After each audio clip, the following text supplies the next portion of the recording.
Hi, good morning, good afternoon, good evening, wherever you are in the world right now. My name is Rich Steve Beck. I'm the owner and moderator for Produce, Mix, Fix, and Conquer.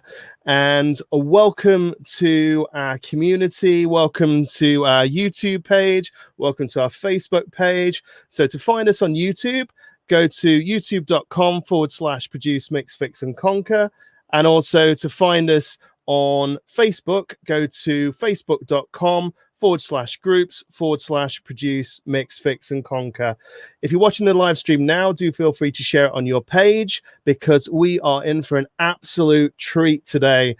So we have with us a legend, started off in the 1960s at Motown Records, and I'd like to introduce Mr. Bob Olhsson.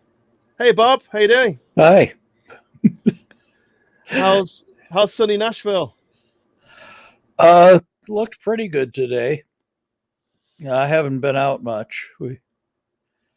A friend of mine was in town doing the country awards, and we actually went out to dinner the night before last, and nice. It was the first time in a year. Really? Okay, so have you been shielding, have you, for the past year or so? Yeah. Wow. Yeah, but we're all vaccinated and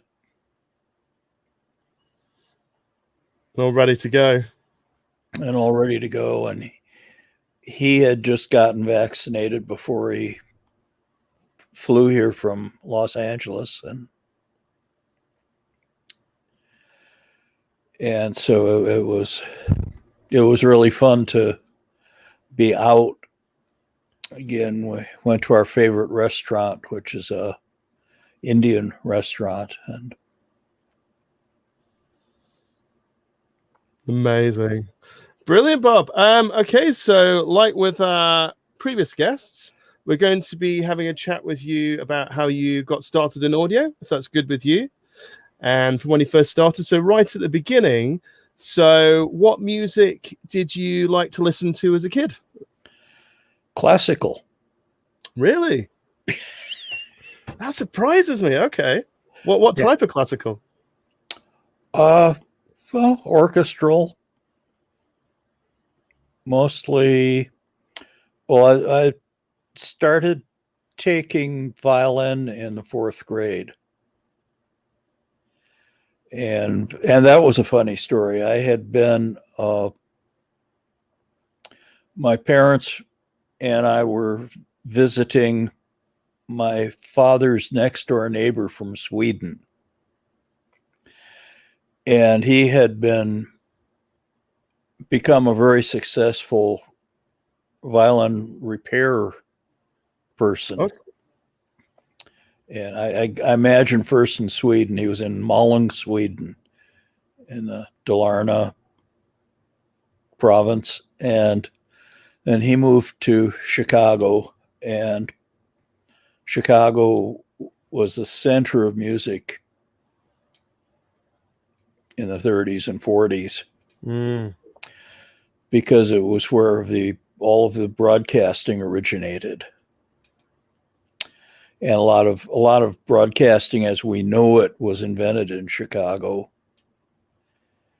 And the advertising agencies had their headquarters there. And I mean, there were suits back in New York, but the real heart and soul of the broadcast industry was in Chicago in the 30s And then in the 40s, NBC was forced to spin off one of their networks.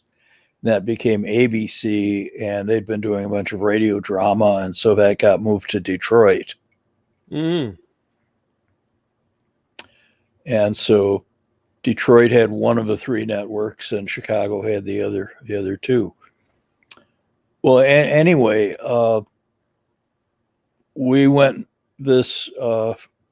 My father's neighbor had quit the large company he was working for and set up his own little home shop, and they were still doing repairs, and he'd set up an arrangement to more or less mass produce bridges for violins and violas and cellos and basses. Okay. Because he'd managed to obtain some of the top German trademarks after the war. The Americans had the ability to buy the use of a German trademark, of any German trademark. They would bid for it to the government. Wow. So he had set up that business in a little town called Nashville, Michigan. Which was, it was a couple hours out of Chicago. So anyway, we were visiting him on a Sunday, and one of his clients showed up to pick up his fiddle. And it turned out the guy was a world famous violinist. Oh, I would love to know what his name was. I don't. And he was picking up his Stradivarius. And so here was this little kid, and the guy said, well, I have got to give him his first violin lesson. So he stuffs the Strad under my chin. My parents are about to faint for fear I'll drop it.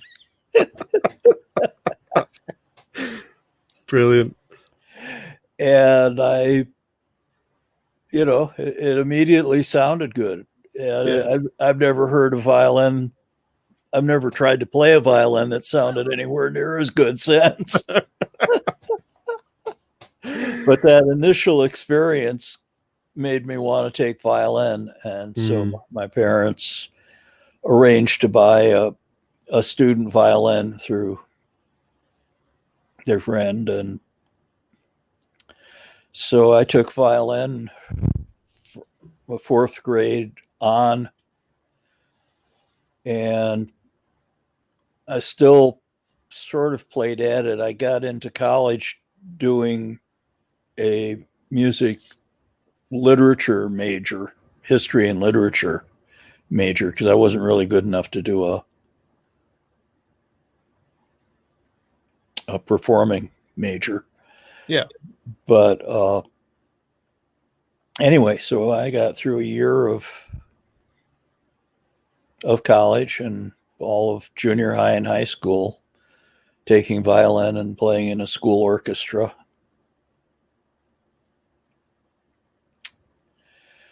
So anyway, that was my musical background. In terms of dreams of employment, I wanted to be a railroad engineer. Oh. Or it would be a driver in Europe. Yeah.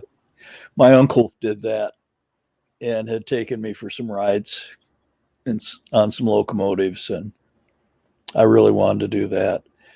Until the sixth grade, our class, the teacher wanted us to write and perform a radio show about what they called Brotherhood Week, which was something that had begun in the 1930s to try to bring the different sectors of the U.S. consciousness together.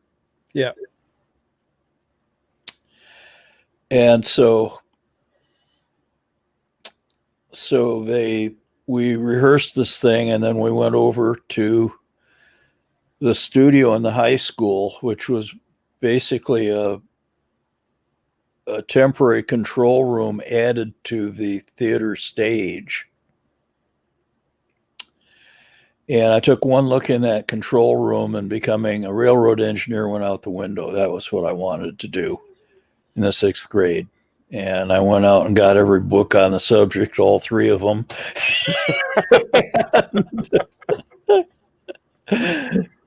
And the lucky thing was that after World War II, the government was offering massive tax credits for people who hired veterans.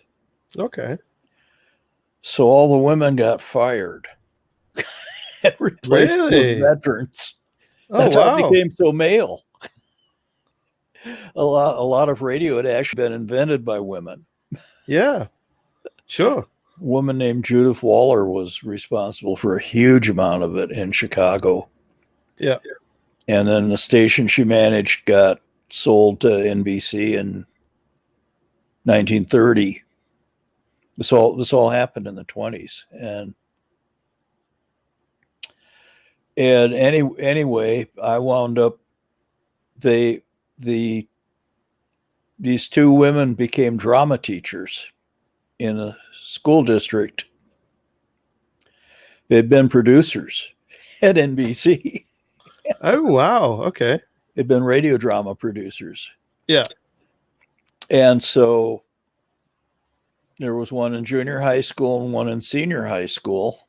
So junior high was 7th, 8th, and 9th grade, and senior was 10 through 12. Yeah.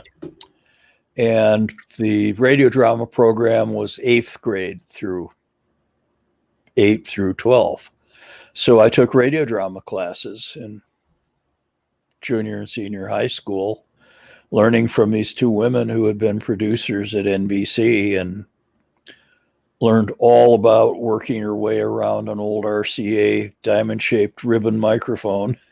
Wow, so cool.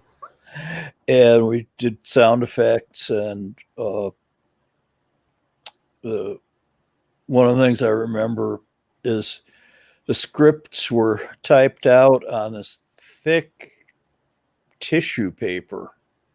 All right. I mean, you wouldn't really call, I mean, it was made of the same stuff as tissue paper, only it wasn't thin. It was, oh God, 1/8 of an inch thick, each piece. But the thing of it is, it didn't make any noise. And when you finished a page, you drop it on the floor, and it would go down into the dead area of the microphone.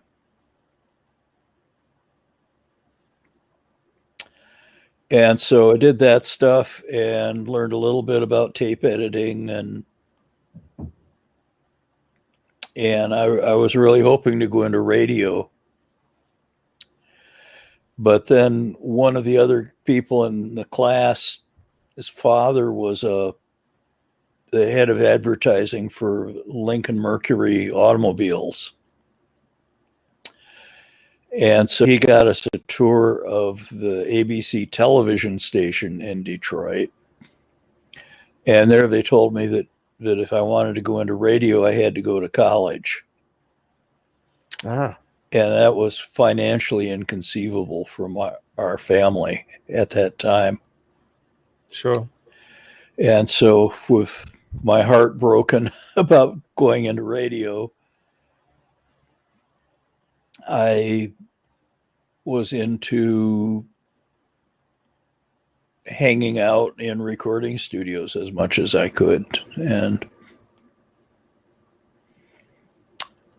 I did that for,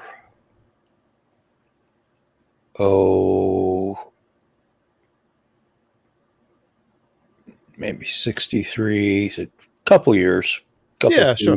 Couple 3 years of Saturdays, and they were happy to see me. I later figured out, because I already knew what all the stuff was. Ah. Nice. Is that when you met Danny Dallas? Is that the point? Yeah. Yeah. Okay. Yeah. Well, my first contact with him was in high school.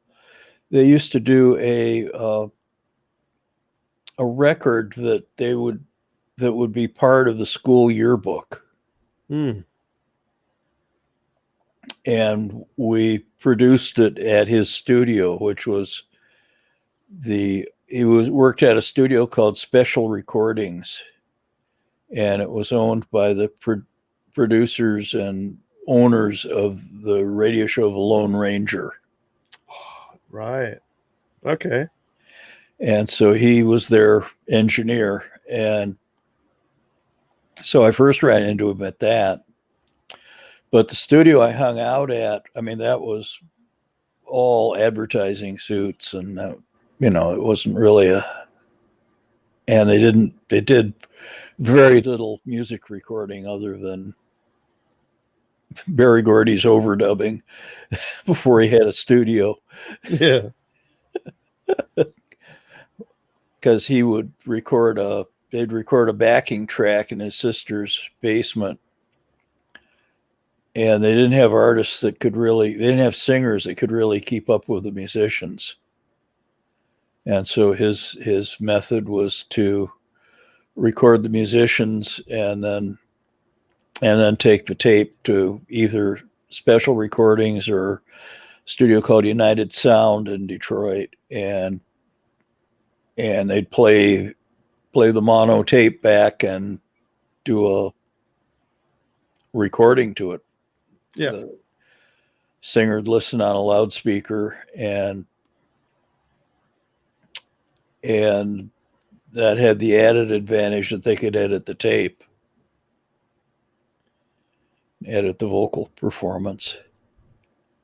And so Barry got real into that workflow, and that was what led to a lot of Motown's approach, which was very different. Most records up until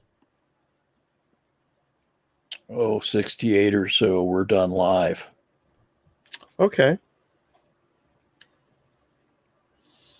Fantastic. I understand a lot of the records are done with, I don't know, 40, 50 or so musicians.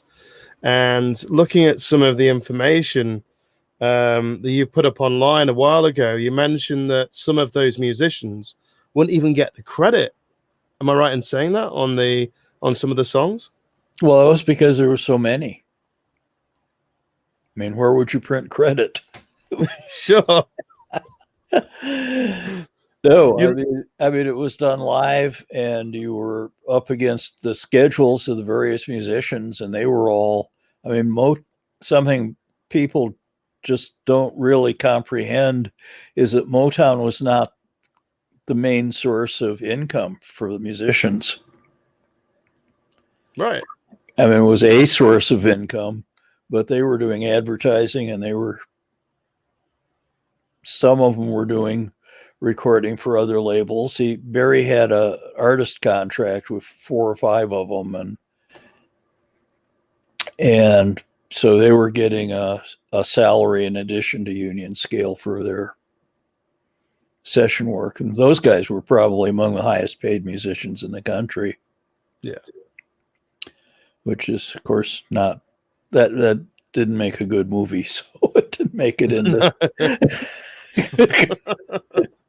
Tell us about the story of meeting Smokey Robinson as well. So your first time you met him walking into the office, how did you feel in that moment? I understand that you took an IQ test as well. Is that right?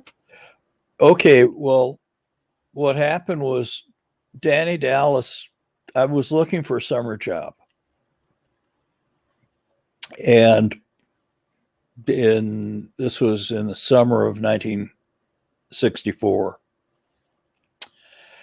And as a complete joke, Danny said, "Well, why don't you check out Motown? I hear they're hiring." And so I drove there, and they sat me down at what I later learned was Smokey Robinson's desk. I didn't know that at the time. You didn't? Oh, right. That's but interesting. It wouldn't have made much difference because I didn't know who he was.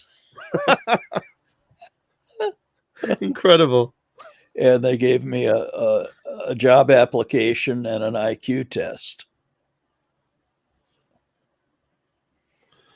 Amazing. Absolutely fantastic. So then when did you so understand, when I was looking later on, you mentioned a story about Berry Gordy from Motown. Apparently he locked a team of songwriters in an apartment and then dragged a hit record out of them. Is that how he worked at Motown? Well, not regularly. No, that was for Supreme single, I'm Living in Shame. And that was a case of desperately needing a hit record. Right. You see, the thing people don't understand is that back then, record stores lost money 11 months a year. Okay. And then they hopefully made it back over Christmas. And so because of that, the only way you could get paid for a record is you had to have another hit that the stores needed. Right. Because the wheel needs to keep going. Yeah. Yeah. And Barry had owned a record store and he knew this. And so, he was so fortunate in having owned that record store, and the contacts he made it and the amount he learned about the record business was immense. So even though it went bankrupt, he did great coming out of it. And so Motown needed a steady set of hits. And I actually think that our workflow was so expensive that they never really made any money off the records. Really? Ironically. Wow. They put, stuff got remixed and tweaked, and it was just an insane amount of work. And if there'd been studio time charges and all of that, it would have been pretty unaffordable. And in fact, this Brian Holland, Eddie Holland, and Lamont Dozier were three of the top producers, and they quit in, I guess it would be 1967. Okay. And set up their own company with, I guess the main label was Invictus. Yeah. And the person who had supervised me in mastering quit and went to work for them. And he told me years later that they were bankrupt in 6 months. You win some, you lose some. Because they were applying the Motown production method, but then they were selling the master for distribution. And the way it worked back then was you had the in-house producers at the major labels, and they were all on salary. And then you had the independent producers, and the independent producer got paid a royalty that they then had to pay the artist royalty out of.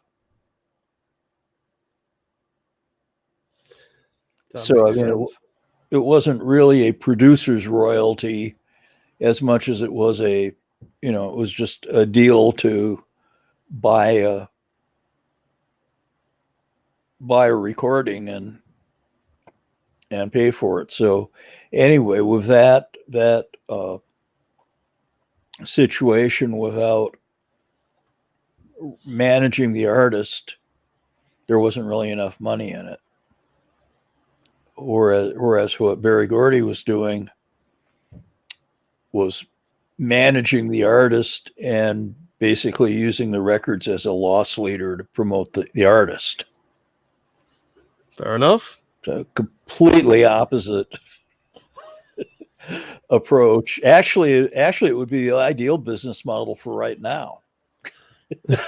Maybe Barry was ahead of his time then. Ironically. Fantastic. So you worked in Uptight very early on for Motown for a young Stevie Wonder. So why was the label worried about how his new, more mature voice was going to be received by the record buying public? So why was Motown worried about that? Just because he sounded different. And his big hit had been Fingertips. And it was the harmonica and the wow factor of a little kid. And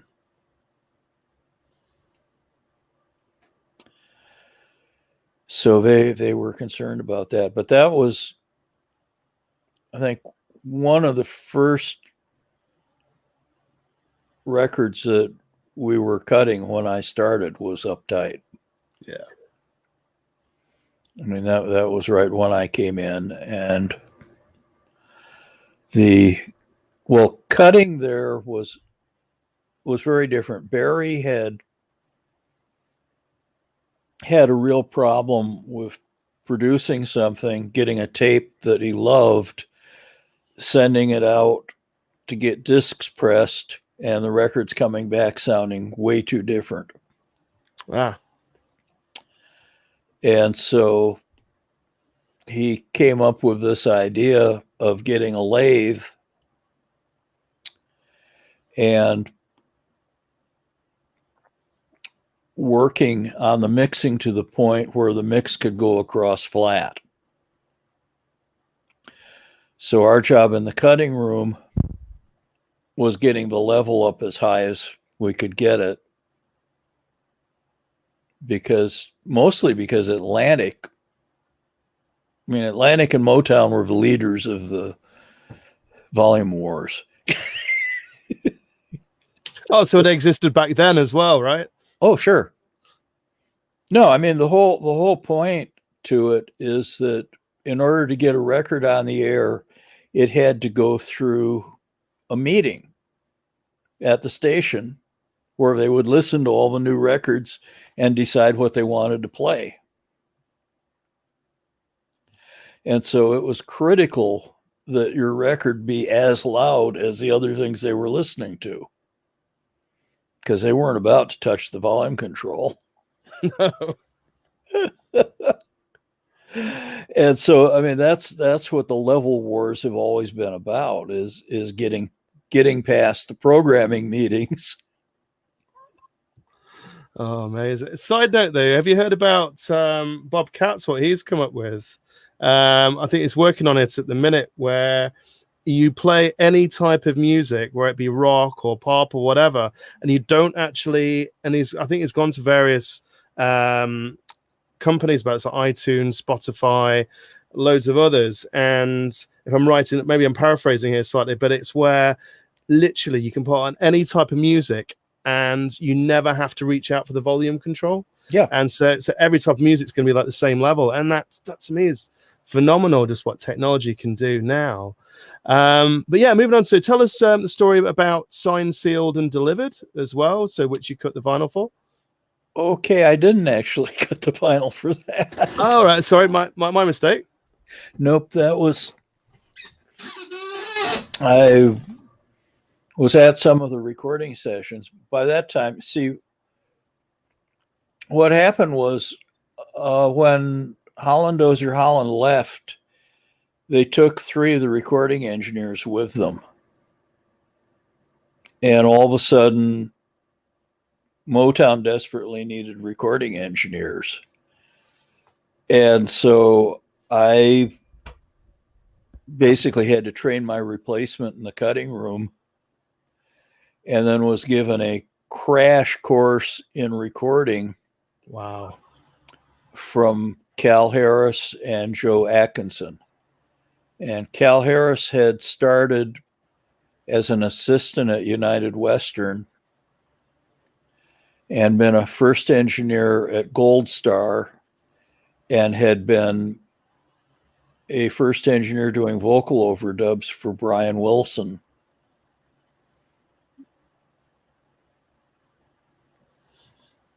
Amazing. And doing that stuff. And he was the first black first engineer in LA.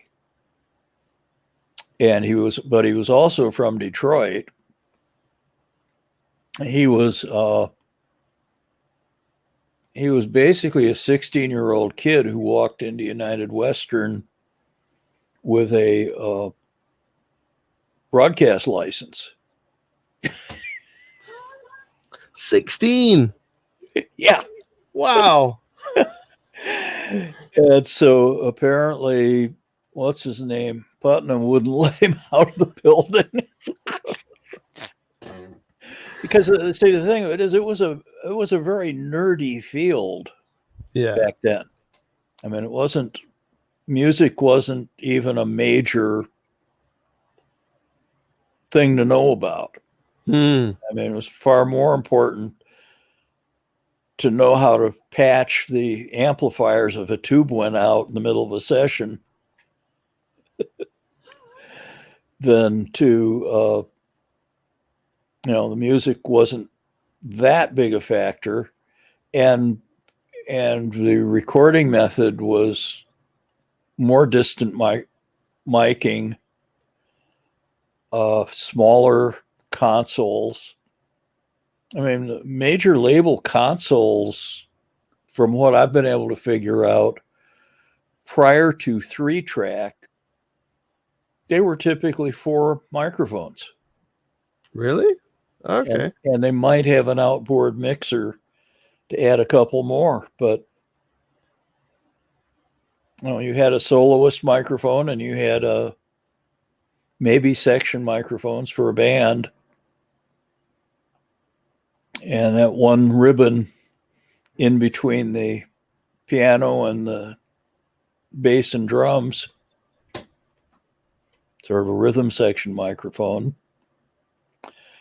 And that's how all these classic recordings from the 30s and 40s and the earliest 50s were made. And then the 3-track came about because there was all of this noise about stereo coming. And so, but there wasn't a stereo disc yet.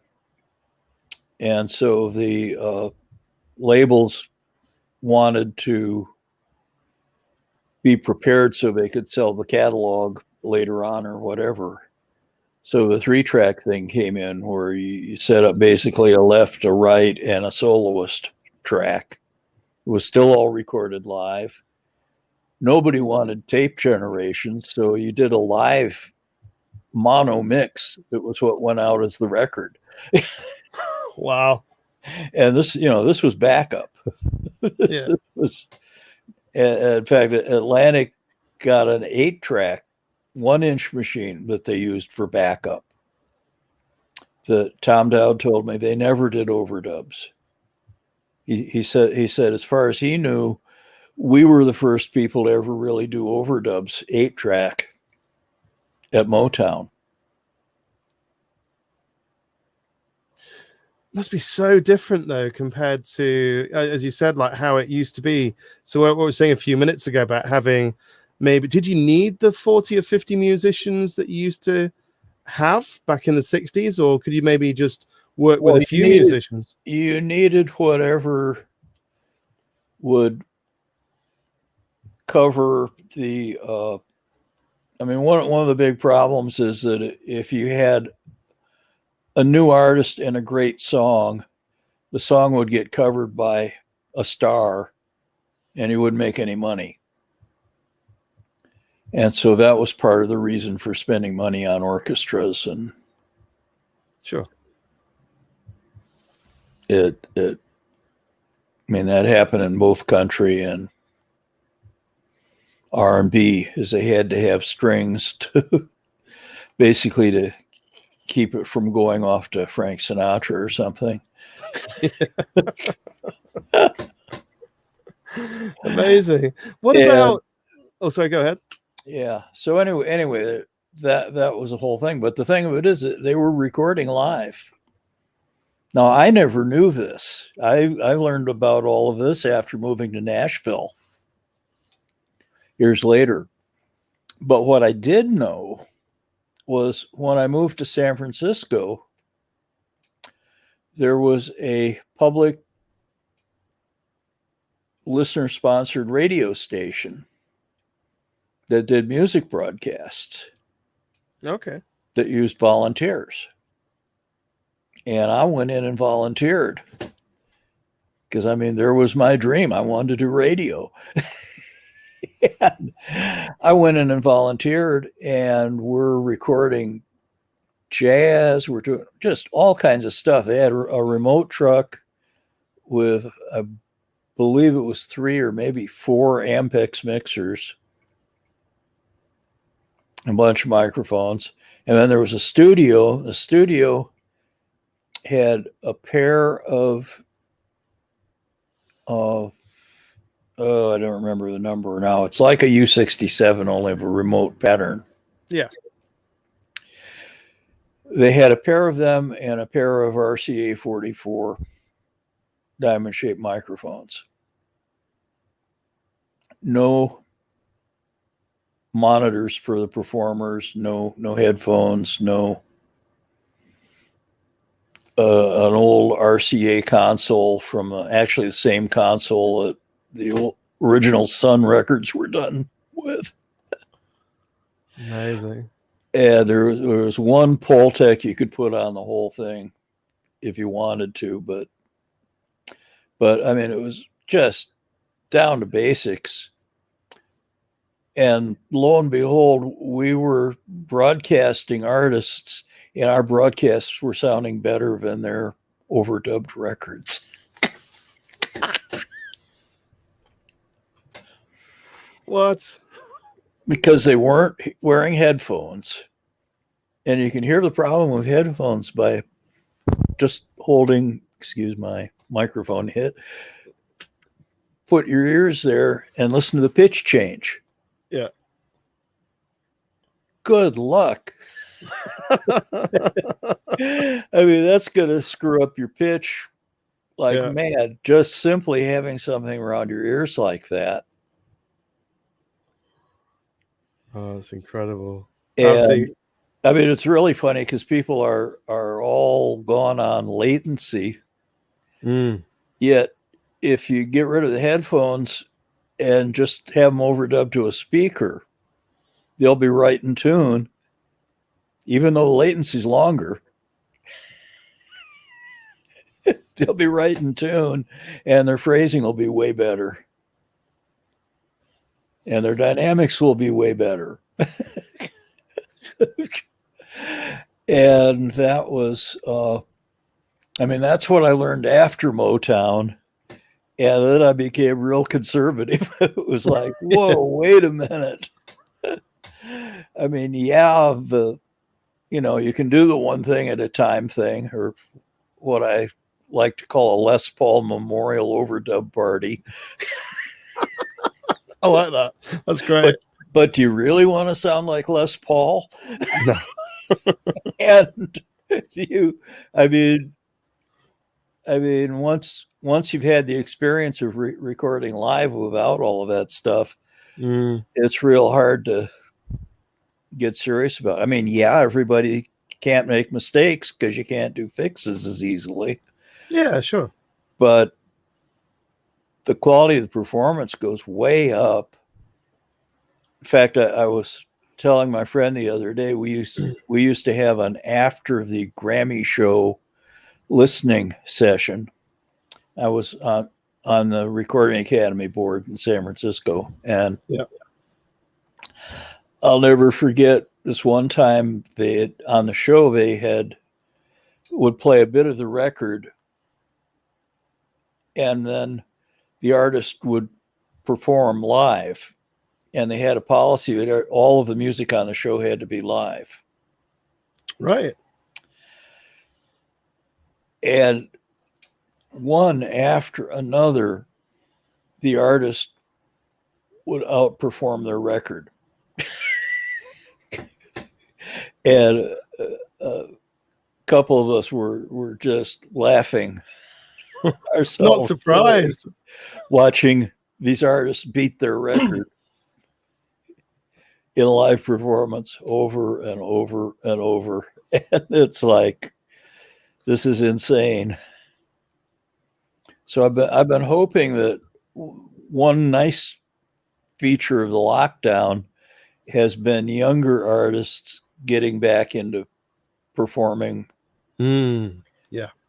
in a way that's not drowning in technology. Because all of a sudden you don't need to tune the vocals. You don't need, I mean, right. I mean, right. So much of this has become building crutches for the problems that were created by the technology. And just a human being playing and singing into a microphone or two can be absolutely great. More compelling than, of course, now the problem is that we've got so many younger artists who think that's how it has to be done because they've never done any other way. In fact, that was one of the beauties of being at Motown. Yeah. Was that because nobody else was doing it the way we did it, we were making it up as we went. And when something didn't work, we didn't do it.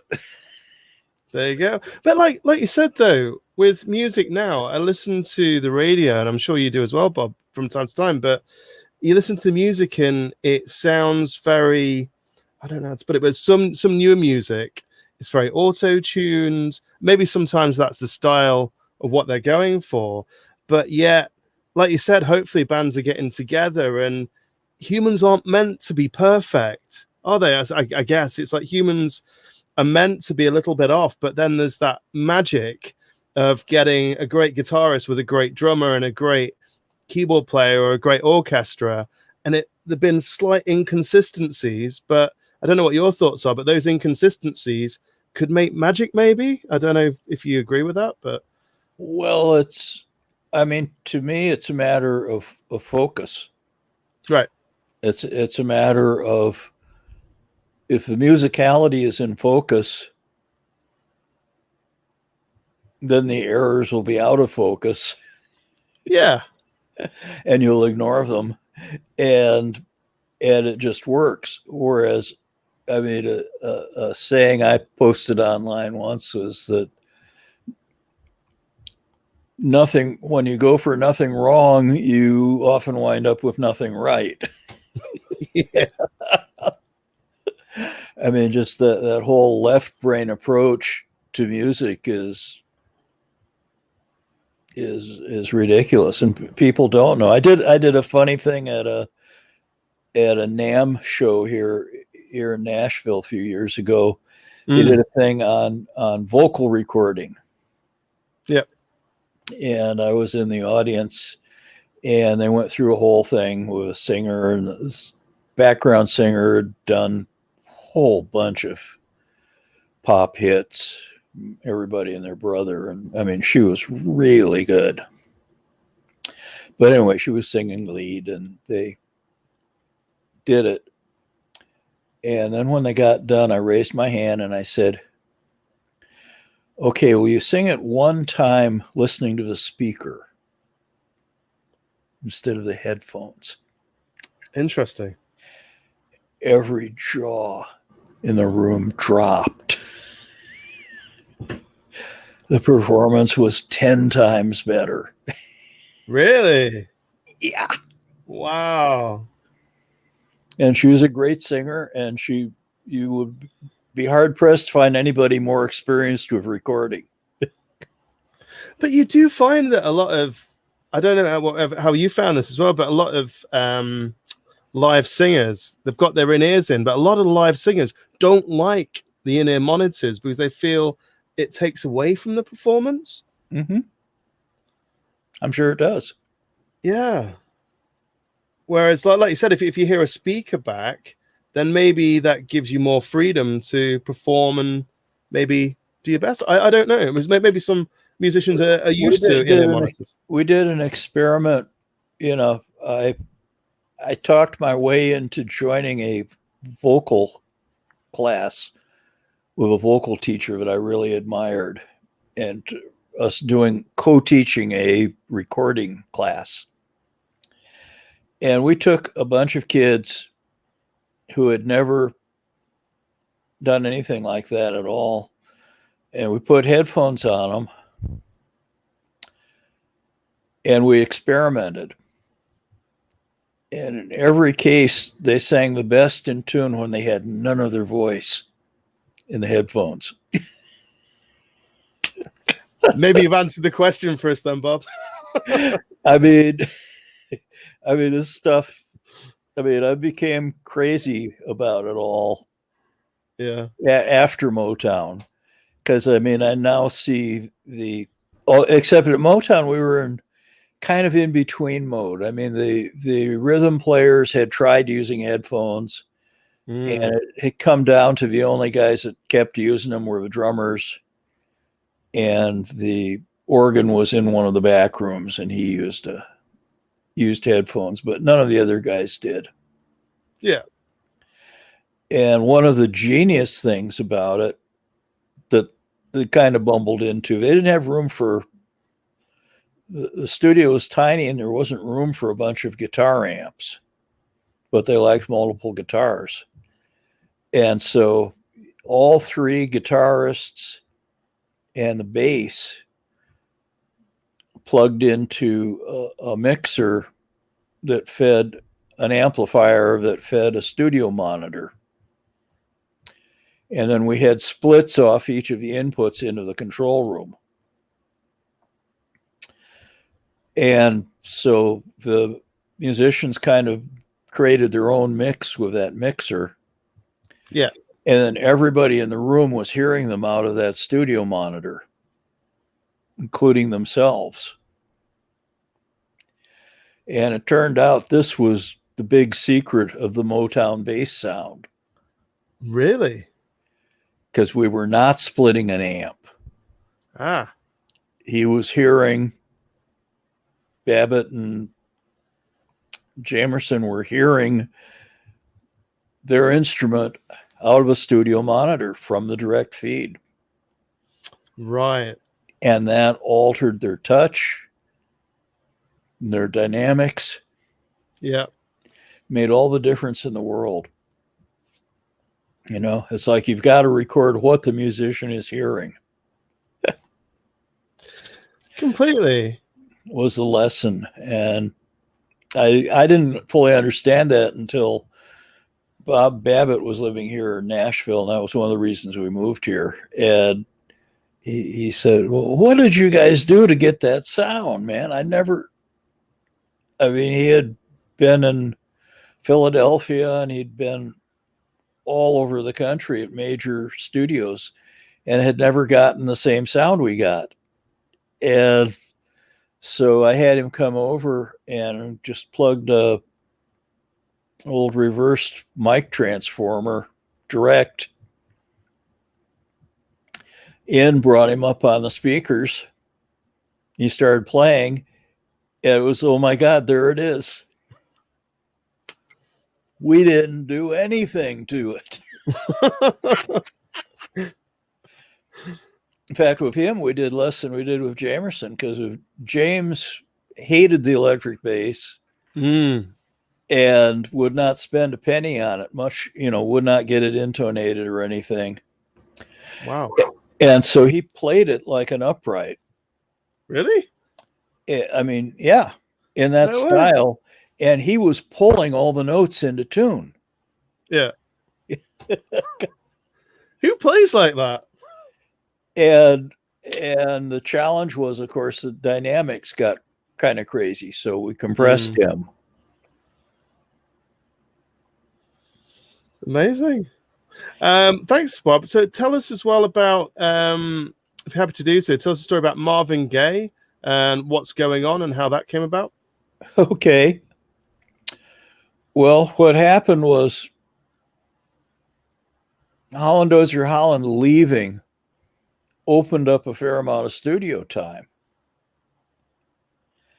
And both Marvin Gaye and Stevie Wonder wanted to produce themselves. Mm. And so Berry Gordy, being Berry Gordy, gave them a test. They each had to produce a hit on some other artist before he'd let them do it. And so Marvin got a group called the Originals, and Stevie got the Spinners. And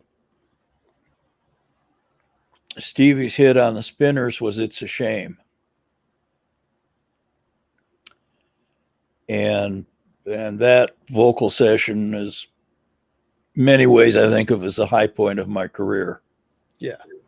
I mean, in 3 minutes, there was a hit record. We all knew it. It was like, oh my God. And that meant, because it was a hit record, that meant Stevie was going to be able to go ahead with his production career and writing career and so forth. And well, Marvin, I don't actually even remember what he had some success, not a lot, with the Originals. But one of the songs that was pitched to him for the Originals was What's Going On. Mm-hmm. And his wife told him, you ought to record that. And so he wound up booking a session for the Originals and not calling the group and recording it. Now, I think he may have tried to record his own version of it somewhere else, because there's this story about him going into another studio and Jamerson playing bass on his back and a bunch of stuff. But the tape that we had said Originals. and certainly appeared to be a Hitsville recording and was a 16-track recording, and that other studio only had 8-track, and so I think that was a trial that didn't work. Right. So anyway, I mean, that's just my guess as to Sure. Yeah. what happened. But anyway, I had the night shift at Hitsville, and I wasn't doing anything this one night. And so I went over to the old Golden World studio.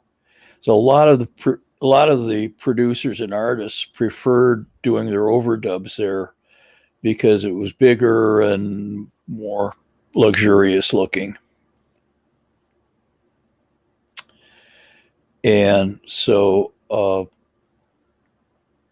anyway, Marvin had called that session and the whole thing. So I went over there and I ran the tape machine. The engineer was a guy named Ken Sands, and Yeah. I ran the tape machine, and we did. Now I'm trying to remember. I think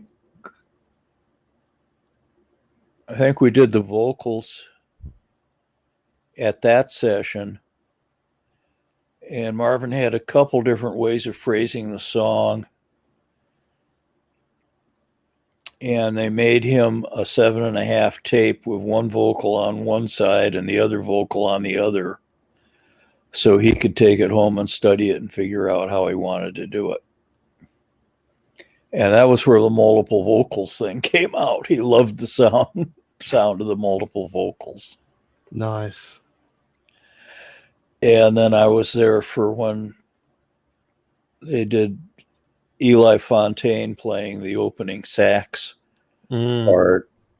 And that was literally him warming up, and Marvin sent him home. And although there's more of a backstory to that too, because he was working for Stax Records at the time, and nobody was supposed to be in Motown who worked for another label.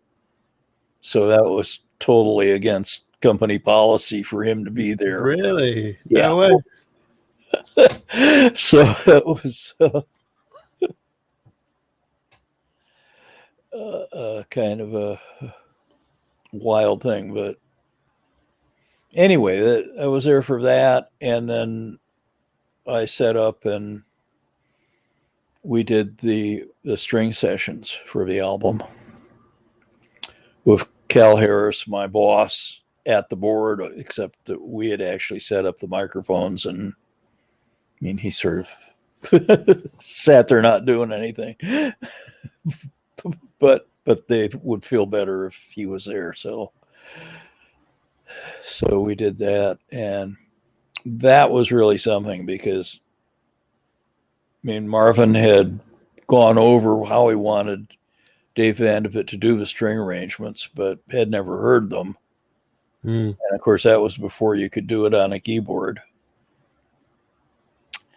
And so he broke down in tears listening to those strings. I mean, when we heard those strings, that was when we knew there was something special going on. And it really... And I guess to me, the most interesting thing about that whole project was that Barry didn't want to release it.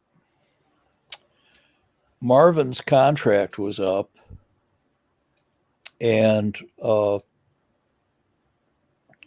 one of the conditions was that they had to release a single on him every so often to keep him under contract.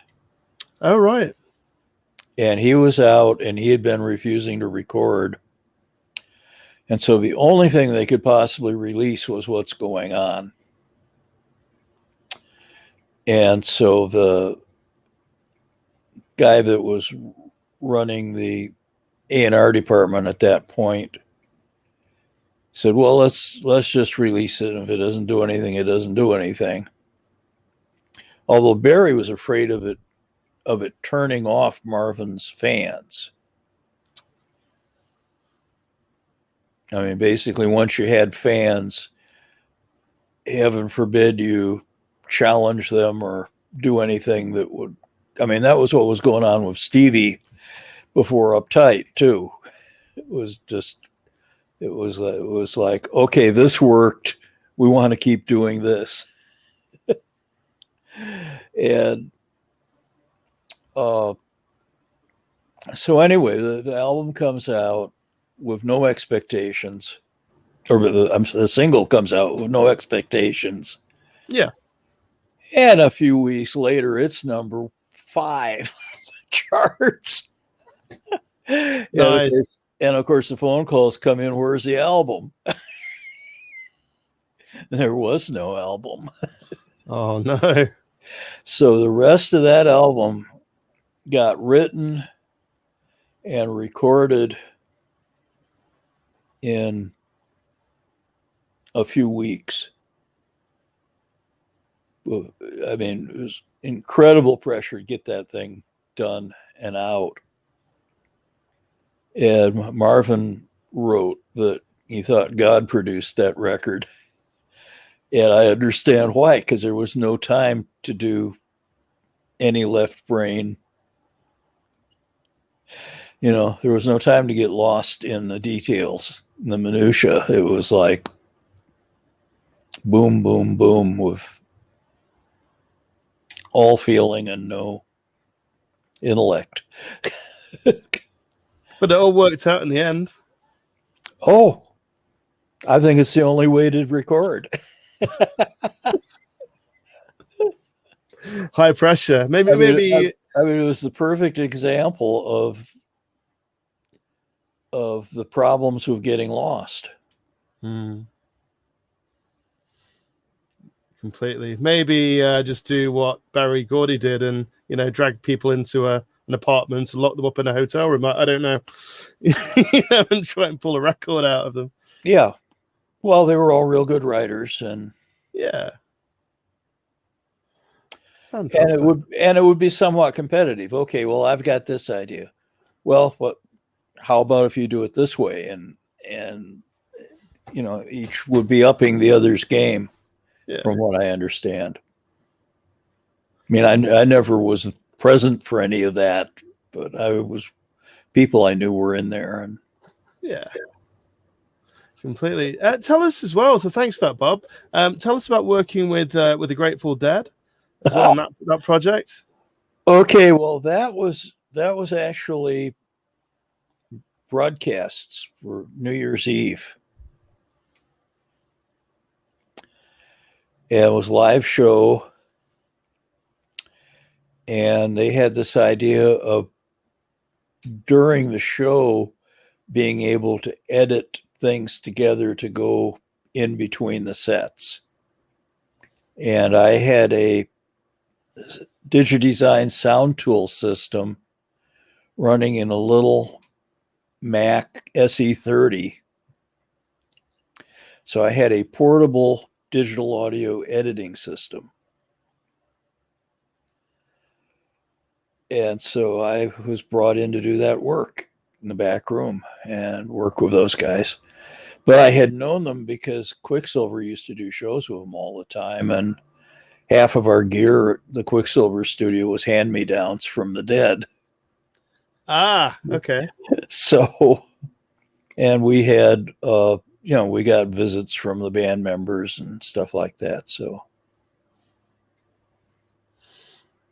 Amazing. How did you embrace with technology? So obviously moving from the 1960s when you were in these massive facilities in the big mastering rooms to the 1970s and then into the 80s, how did you embrace the new technology in the 80s and the 90s when things started to change? So were you using Pro Tools and DAWs like that at the beginning, or how did it work back then? Yeah, well, what happened was I was working for Quicksilver. I mean, basically about early part of 1969, I stopped cutting and was in the studio all the time. And I didn't go back to mastering until the 90s. And then that was mostly because one of the guys that I'd been working with on ambient music, he had a label, and they would get these tapes and at one point DAT tapes from people's home studios, and we had to figure out EQ and dynamics and editing and stuff that would make it translate. So I kind of got back into mastering behind that because they're just in a regular mastering studio. They couldn't afford to spend that many hours on making home studio stuff work. So that was kind of how I drifted back into mastering. But in the other than that, in the 90s, I was actually doing film sound. Oh, wow. Okay. I got a job as an assistant to a multi-Oscar holding sound designer. And that was heaven because I got to be an assistant. The Motown, I never got to be an assistant. Yeah. I got jammed in. And then after Motown, I ran into a lot of paranoia because of what I'd already done. And I mean, I'm so jealous of these people that got to be assistants in Los Angeles in the 1970s. Work with all those people. I mean, I got to work with amazing people at Motown. I got both the Motown artists, and I got to work with Mickey Most and Jeff Beck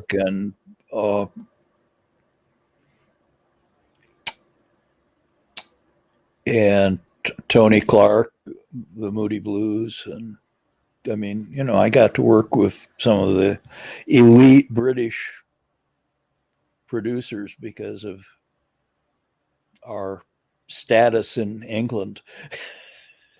It's really interesting. As we talked about that off camera, though, didn't we, Bob? That off air, should I say, that it was on from Manchester, like I told you about, and you said that you had no idea how big Motown music was over in the UK.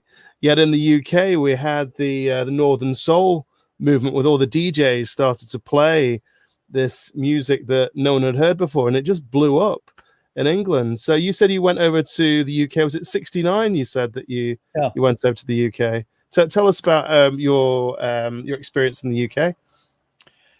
Okay. Well, I had 3 weeks off, and I spent the first 2 meeting my relatives in Sweden. I mean, this is my only trip to Europe in my life. Okay. Yeah.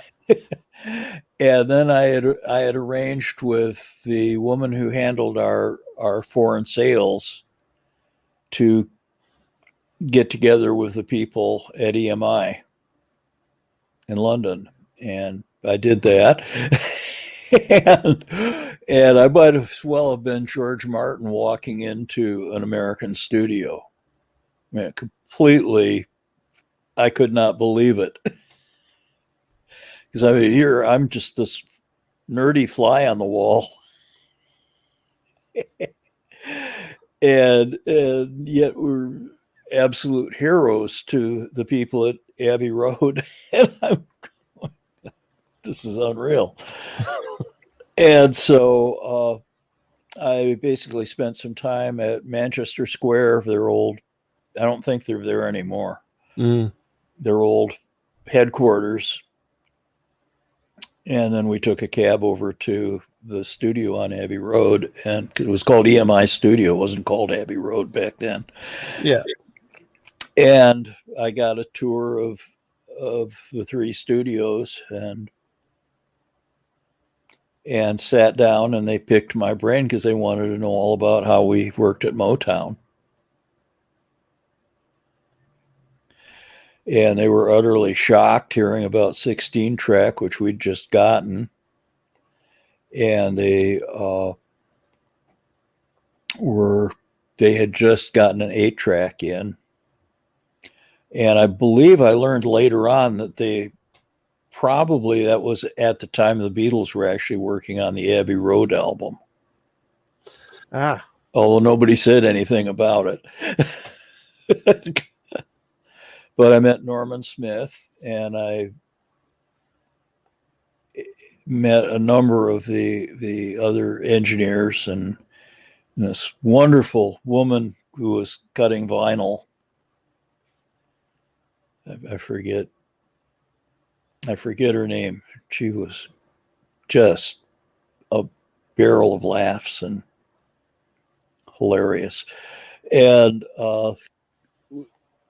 so I got the basic tour of the place, and then we sat down and we just talked about recording. And what was hilarious is we came to the conclusion that our methods of recording were actually remarkably similar.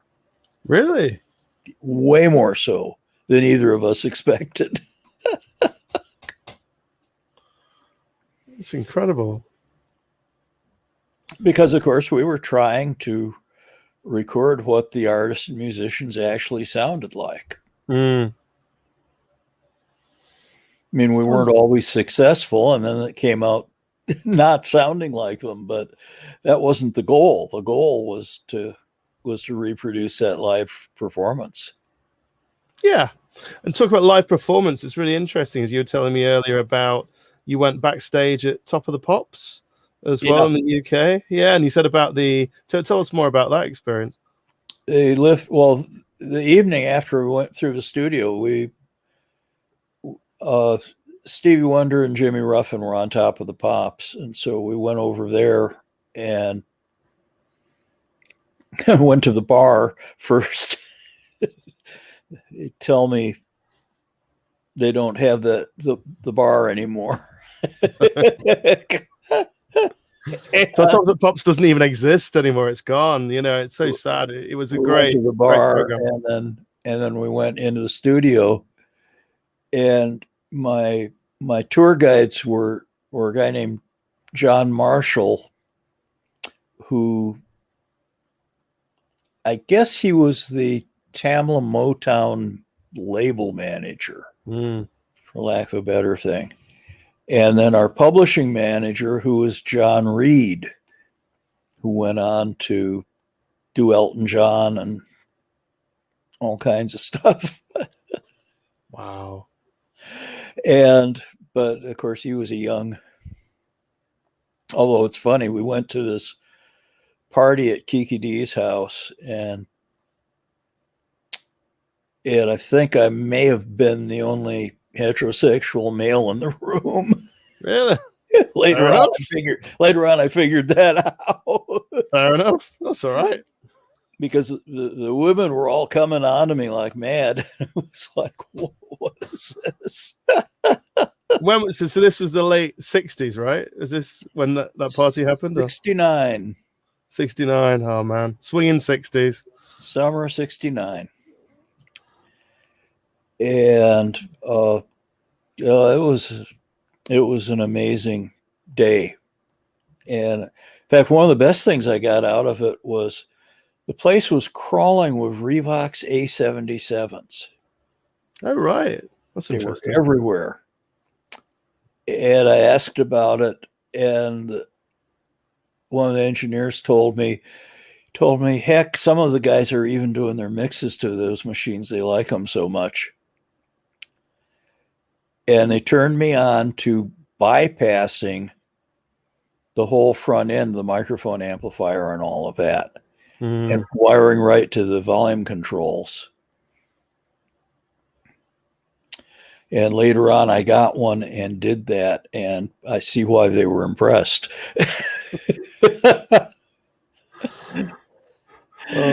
Unfortunately, and that model was the last model that used separate components, so you couldn't really do that with the ones that were made with chips later on.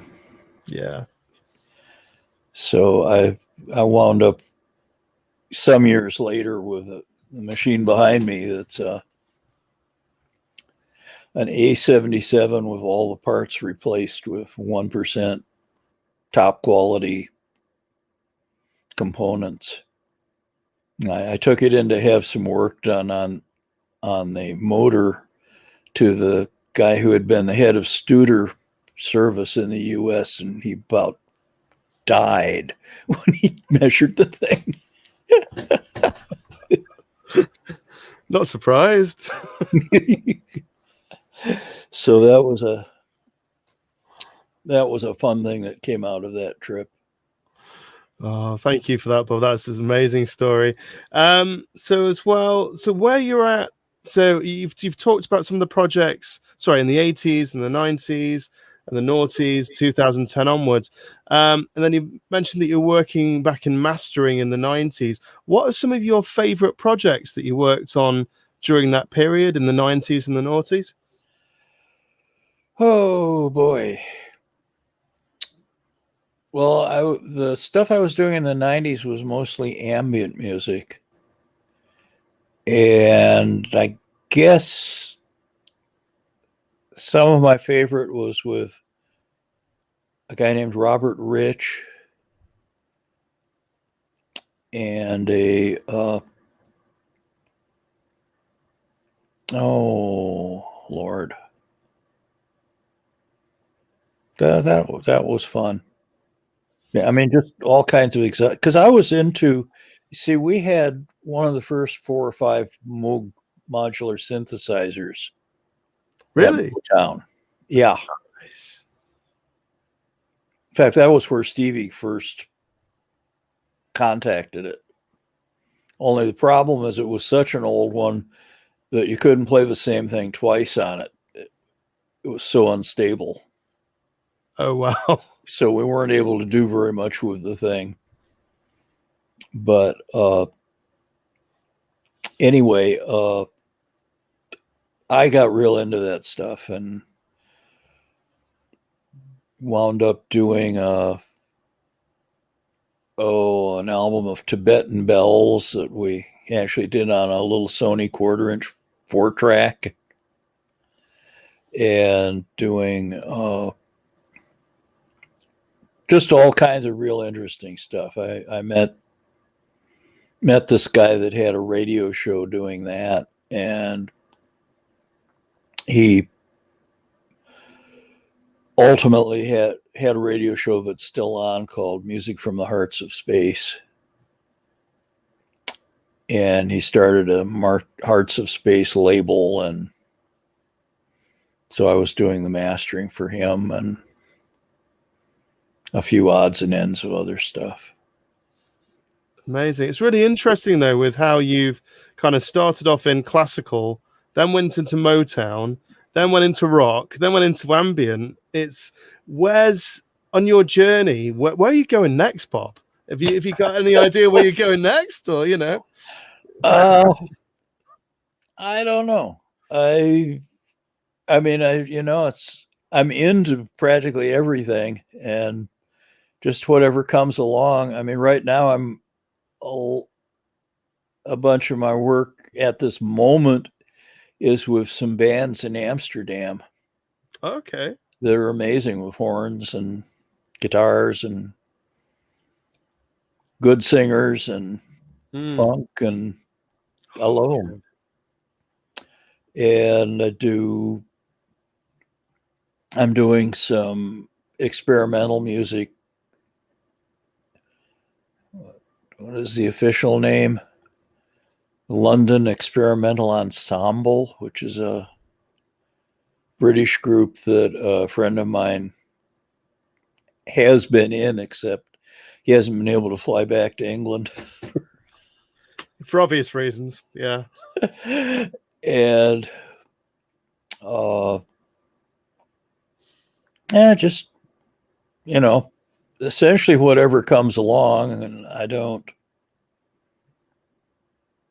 I'm probably far more available than most people would expect, and that may be good.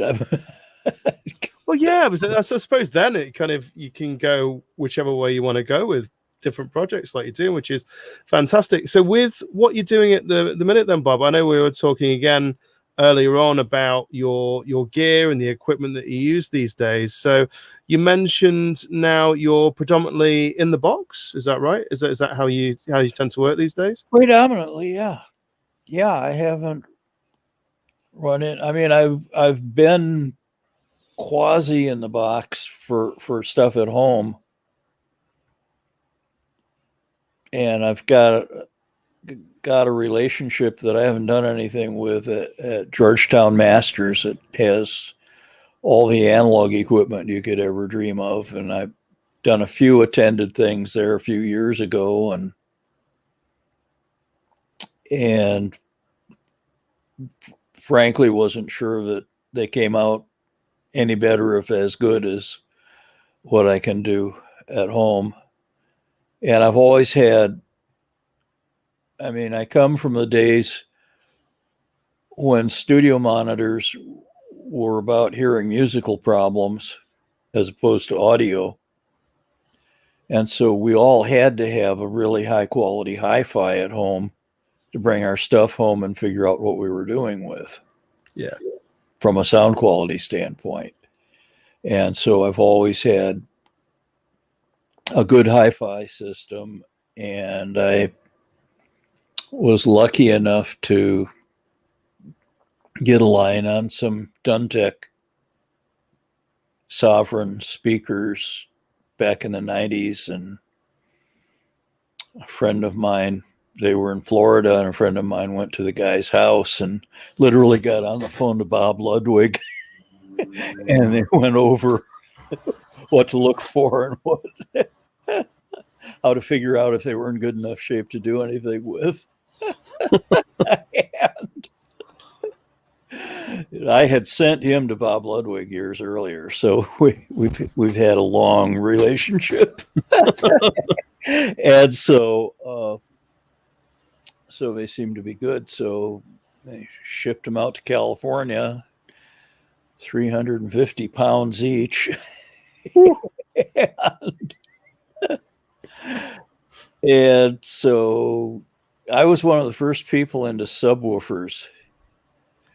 And these were what completely brought it home to me that you really don't want subwoofers. You want full range speakers. The difference was dramatic. These things are plus or minus 2 dB from 27 to 20,000. Wow. And interestingly, they are the only speakers that I've seen. Now, it's possible before these I had Rogers LS35As, BBC design, and they may have the same characteristic. I never measured them. But we measured these, and lo and behold, they both measure flat and sound good. And with most speakers, if they measure flat, they sound too bright. Mm. So this guy, John Dunleavy, had figured out how to deal with which is really, it's the diffraction. Yeah. I mean, if you take the felt diffractors off the front of the speaker, all of a sudden they get bright and start sounding like what you would usually expect, and they don't measure any different.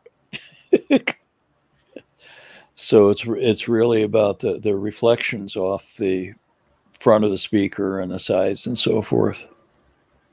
And I'd done enough work to realize that what's important is that the reflections in the room have a flat response. And that if you can accomplish that, it's going to sound good, and it's not going to have to be deadened and all that stuff. So my acoustic treatment's a couple thousand LPs on shelves. If it works, it works. And it works. And I've got a little foam on the sides, just because I noticed a problem up high above the LPs. But it sounds real good and sounds real solid, and I have to work like mad to make things sound good on them, but if I can,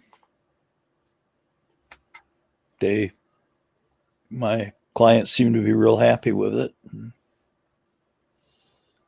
Amazing. Fantastic. Do you use at any point, I know that you're a big speaker guy and that's your thing. Do you use headphones at all for any quality control from time to time? Or what headphones do you like, Bob? What's your preference? I've had these Sennheiser 600s since they came out. Okay. I think I got them back in California, so they're over 20 years old. Amazing. So do you use the speakers and the headphones at the same time, or do you swap between the two? Or well, the traditional way is do it on the speakers and then check it on the headphones. Yeah. I mean, most of what I'm doing on headphones is fixing stuff in RX. Yeah. That's 90%.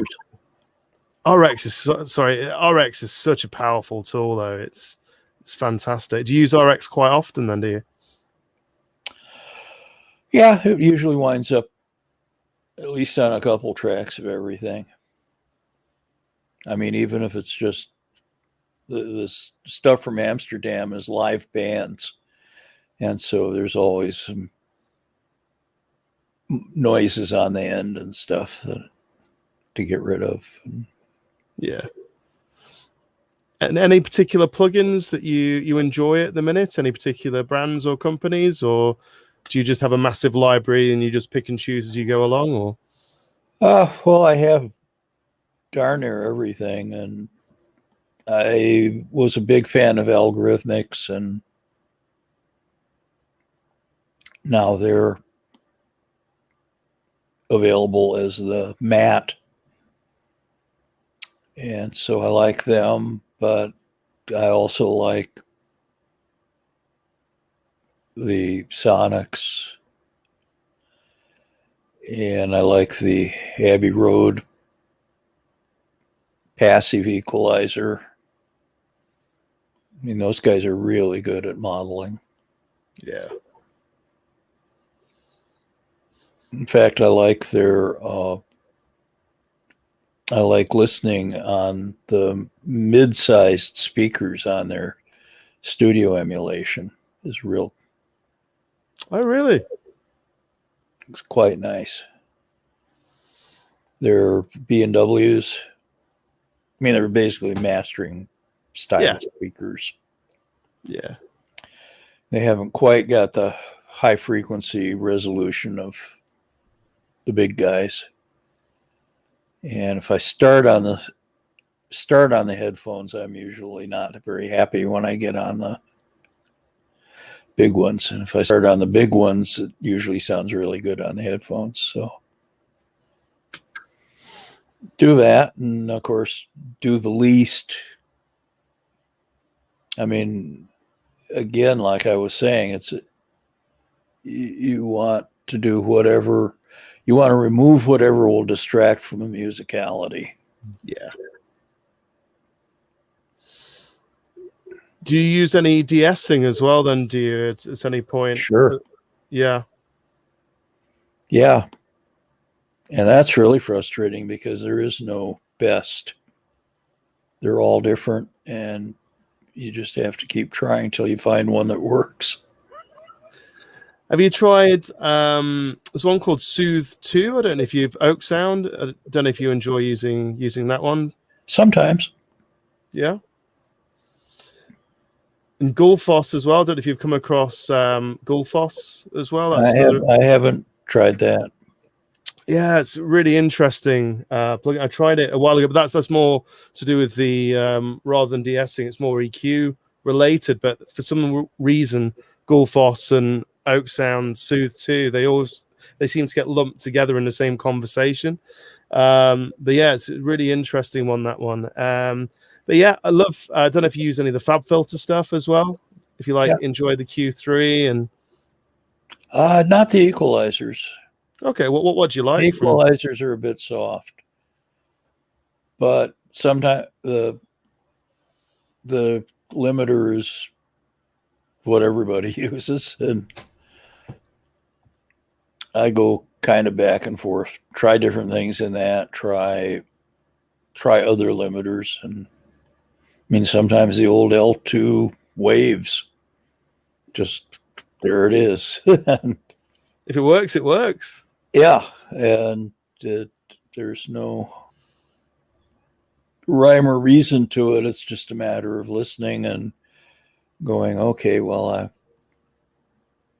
what can I do, and what don't I like about this, and what can I find that doesn't have that problem? Absolutely. So I mean, it's like they all screw something up, and it's just finding the one that the screwing up doesn't get in the way.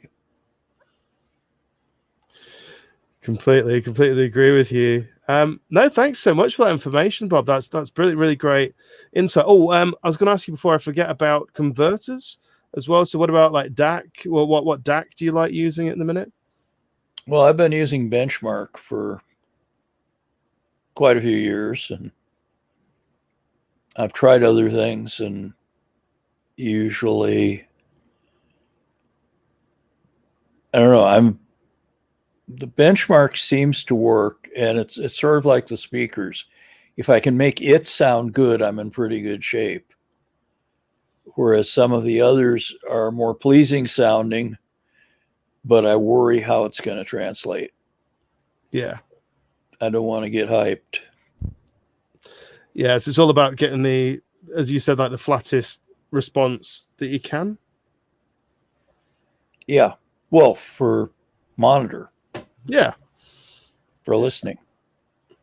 Fantastic. In other words, if something's going to be a real sweet effect, I want to put it in the master. I don't want it in my monitor. No, completely. Otherwise, you're not going to hear, as you said, you're not going to hear the right thing. You're not going to hear the right sounds, are you? For the translation. But no, that's amazing. What DAW are you using at the minute? Is it Pro Tools predominantly that you tend to use? I use a combination of Pro Tools and Samplitude, and I used Samplitude for quite a few years, but then I became paranoid of the VST3 replacing VST2, and I was really worried about trying to bring up a 10-year-old project and not being able to, and so I moved most of my signal processing back to Pro Tools. And then I assemble in either Samplitude or the Sonorous DDP creator, which is important to have just from a standpoint of being able to copy DDPs and being able to edit the metadata and the whole thing. So I use a combination of all that stuff, and I send my clients the Hoffa DDP player, little app. Although that's becoming a problem because the clients are not listening to CDs anymore, and half of them have phones and don't have computers now, and it's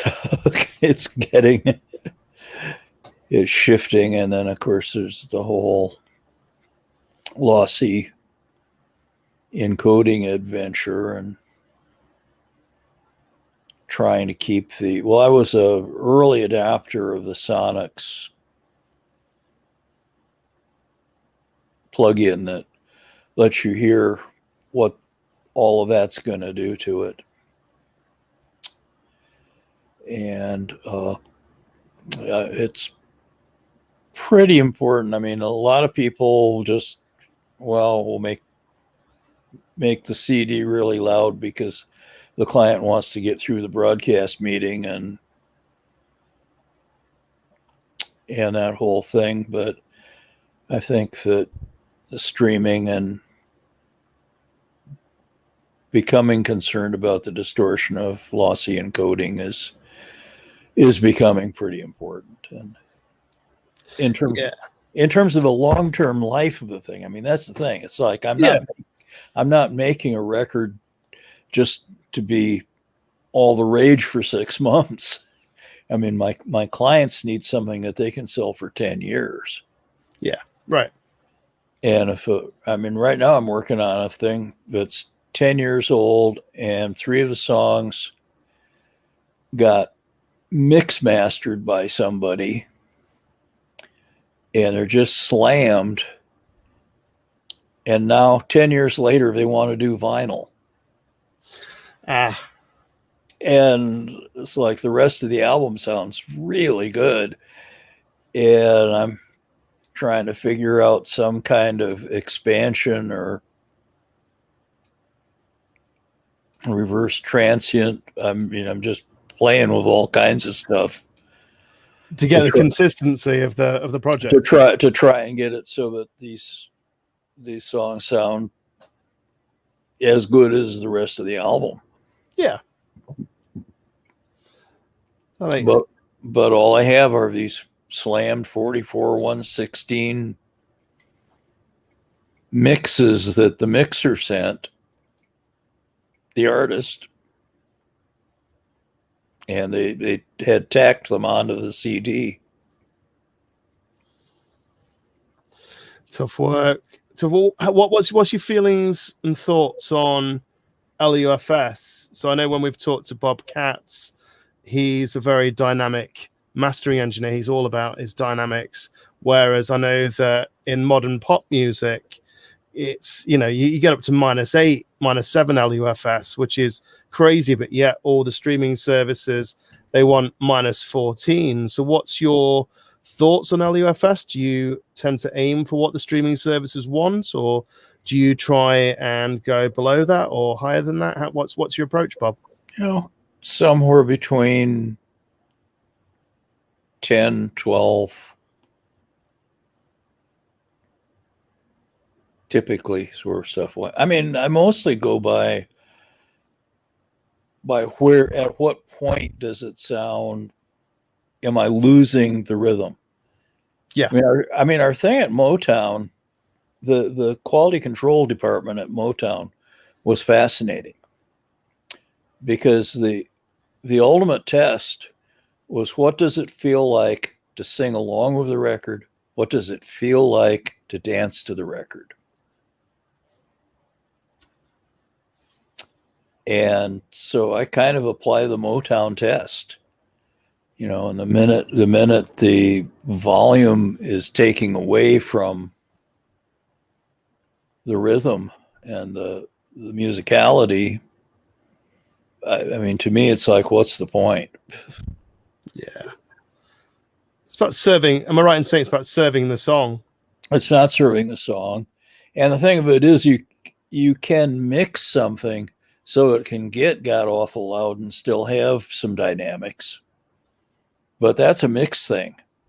And yeah. I've got to work with what I'm given for mastering. And you know, I can't work magic that keeps the excitement of the thing and is still loud, unless certain things were done in the mixing process, typically separate compression of separate elements. And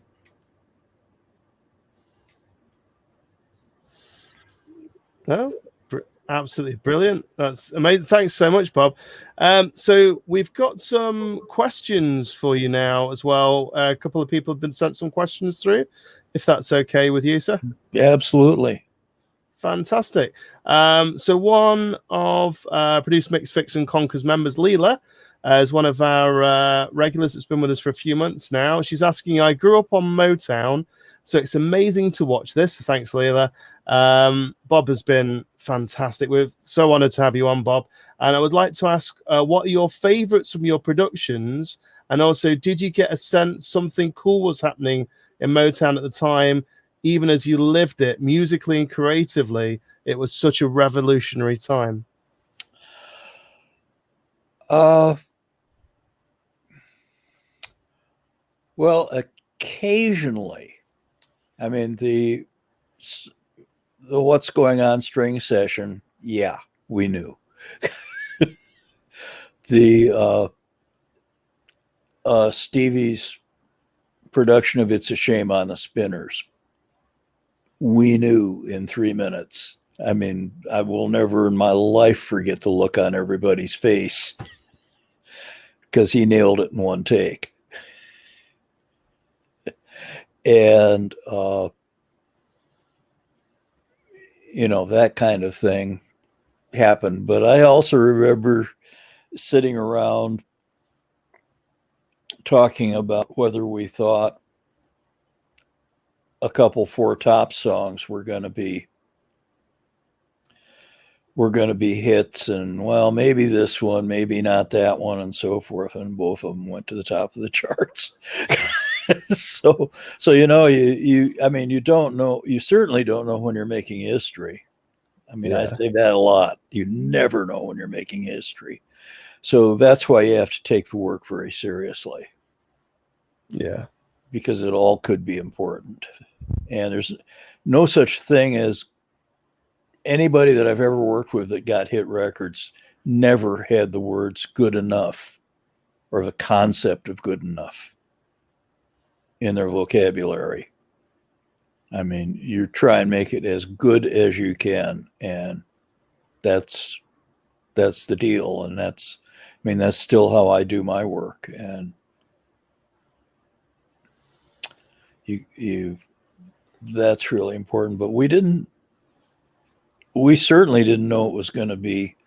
I mean, what's really funny is everybody at Motown virtually was a jazz fan, myself included.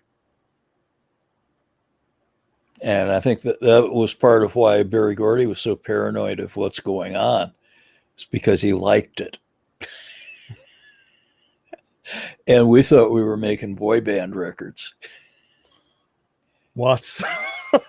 I mean, we thought we were making, I mean, some of it was good, but it was for teenage dance records. Yeah. Yeah. Makes sense. Yeah, I mean, we didn't think we were making art. And now look at it, in hindsight. We had no idea it could sink as low as it wound up sinking. I'll tell you what, Bob, I remember going to a party, must have been about 5 years ago or so. And part of the night was a 1950s night, where it was all rock and roll. And I tell you what, that dance floor moved. Bearing in mind, this was like only, I don't know, 8-9 years ago. And then we went from a rock and roll night to a Motown night. And again, the dance floor moved. It was just that music. It just, you can't help but not want to dance to it. It just moves you in a certain way. And it's got a power to it. How you said, that you were there thinking, we were maybe doing the boy bands of the time, but that music, you cannot walk into a club and hear that music and not be put into a good mood all of a sudden. All of a sudden, it just lifts you up. If you've had a bad week or whatever, bad day, and you'll just go, right, let's dance and let's just dance the night away. It's magic. That's the whole point. Yeah, completely. So I think maybe sometimes when I'm learning, and from when I'm talking to guests like legends like yourself and many other engineers, I sometimes think, okay, well, I need to do X, Y, Z, which I do. And like you said, take it seriously and learn about speakers and learn about rooms and learn about mathematics and physics of the way mastering and mixing works. But yet at the same time, it's how it makes us feel, though, isn't it? It's how it makes us feel as human beings. Yeah. And if we get that feeling, it can be life-changing and remind people of great times and hanging out with our buddies and bringing back loads of stories. It's fantastic. Yeah, well, music is an amazing thing. I mean, what really launched me into a more popular form of music was I went out and did a remote recording of Danny Dallas while I was in high school. And it was a gospel concert by a man called James Cleveland. And that completely blew my mind. I mean, it was all goosebumps. It was,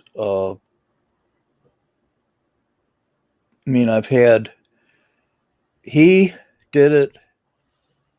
James Brown did it a couple years later. Count Basie did it. And an 18-year-old girl from India with nothing but a sarod behind her did it in a living room. And I mean, music, what is music? Music is we breathe together. Our hearts beat together because we're breathing together. And that's what it's all about. It's not about impressing anybody. It's about inviting the listener into the experience that the performers are having. Yeah. And that's real basic to it. And it's too often forgotten. I know I was talking with my friend the other night about that. We used to do an incredible gospel choir in San Francisco. Wow. That was our freebie. and they deserved it. And unfortunately, the leader died of the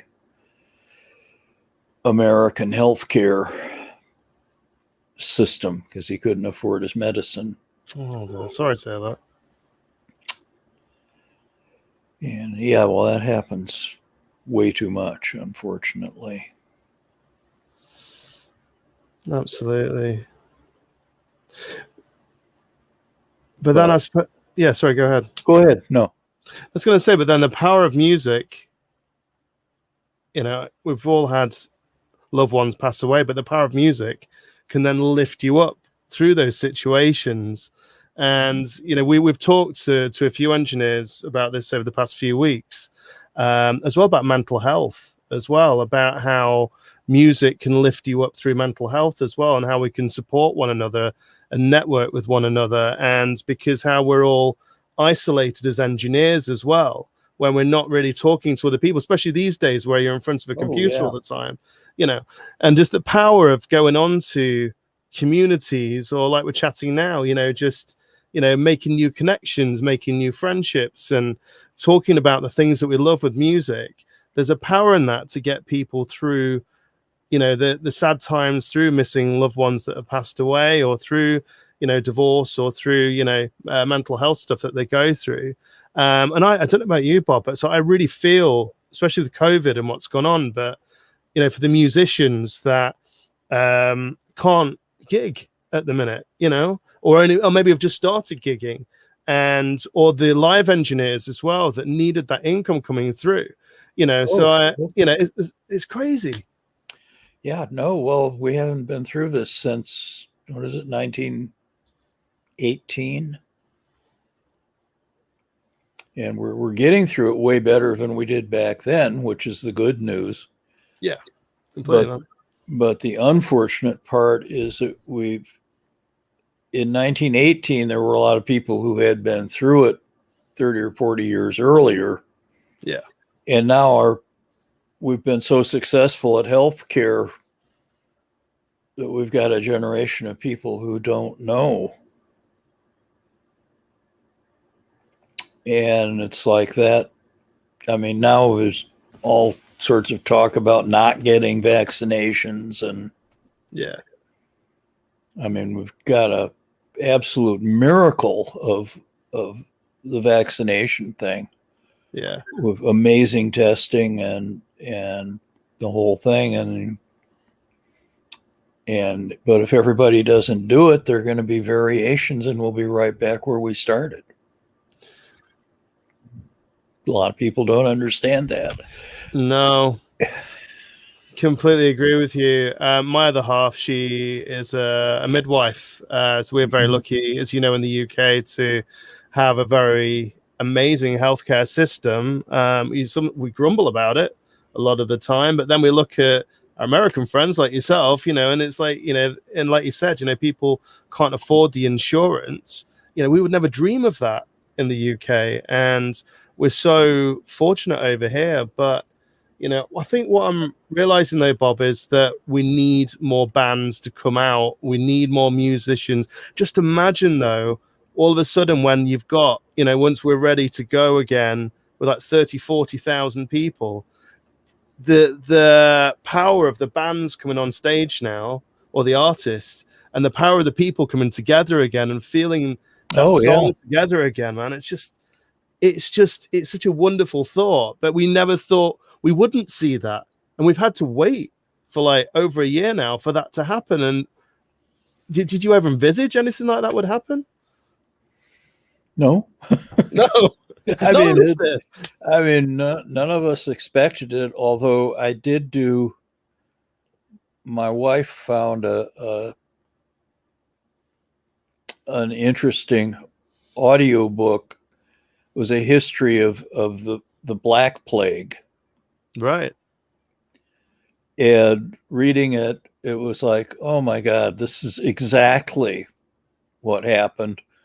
Only the difference is today we've got communication, and we've got the potential of better health care. Because of course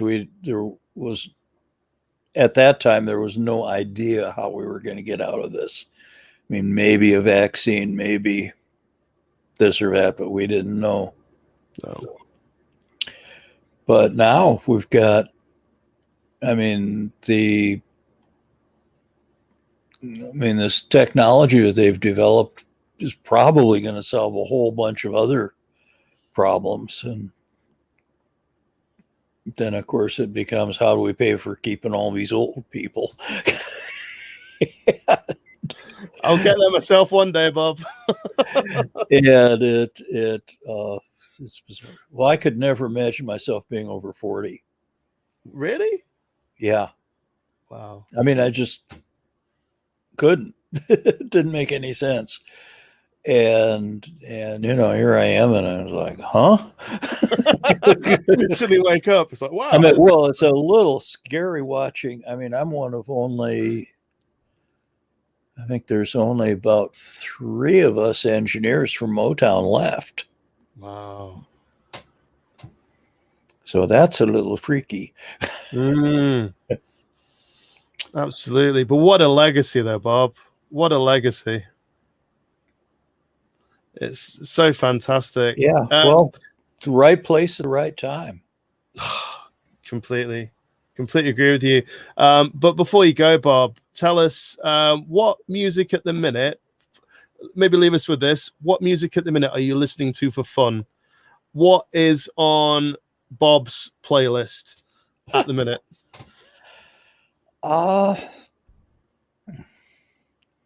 Well, I had been listening to a stream called Radio Swiss Jazz. Nice. Which covers a whole spectrum of that. Yeah. And I listen a little bit to, oh God, what's it called? Hang on here. Go for it. Look it up. Radio Jackie. Okay. Very, very high quality 320K stream out of London of a station there. And they play just a huge variety of stuff, everything from Motown to contemporary, which is kind of nice. I mean, I really like listening to a big variety of stuff. Yeah. I don't have any one thing. The what I love about Radio Swiss Jazz is that some of it's contemporary and some of it's classic, and the audio quality is pretty good. And it was something I bumbled into when I was exploring streamers, and I finally broke down and bought a Spotify license. You've given in then. Just because I was having to compare stuff and so forth, and I'm not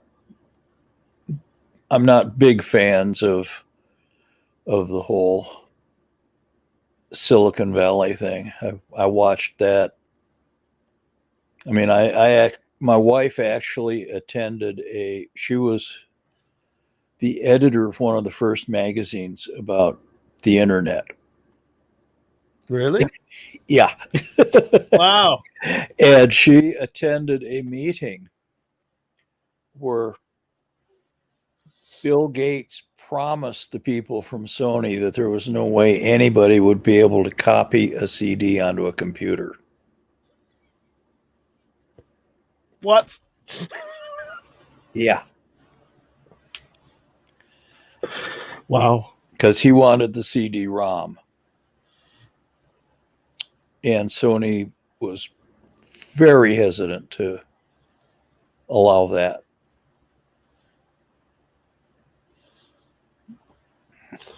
Not surprised. Yeah. Not surprised. And just this whole, I mean, watching that whole thing. And of course, we were, being in San Francisco, we were in the heart of all of that stuff. And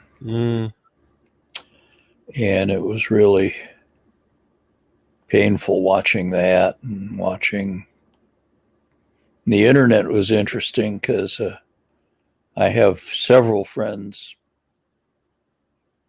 who were involved in in fact, actually, I have a brother-in-law who was one of the main people building the original internet.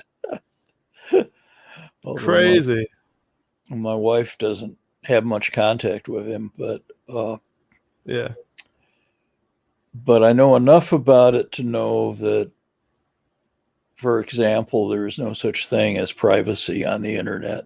No, it's gone. I mean, I'm sure you get it from time to time where I'm guessing you maybe use smartphone from time to time, but how you'll be having a conversation maybe with your wife or whoever, and next minute, you know, you're going to your Facebook account, and all of a sudden, I don't know, you're having a conversation about, could be anything about, let's say you're having a conversation about soul music, and all of a sudden you'll get adverts for soul music on your right. phone.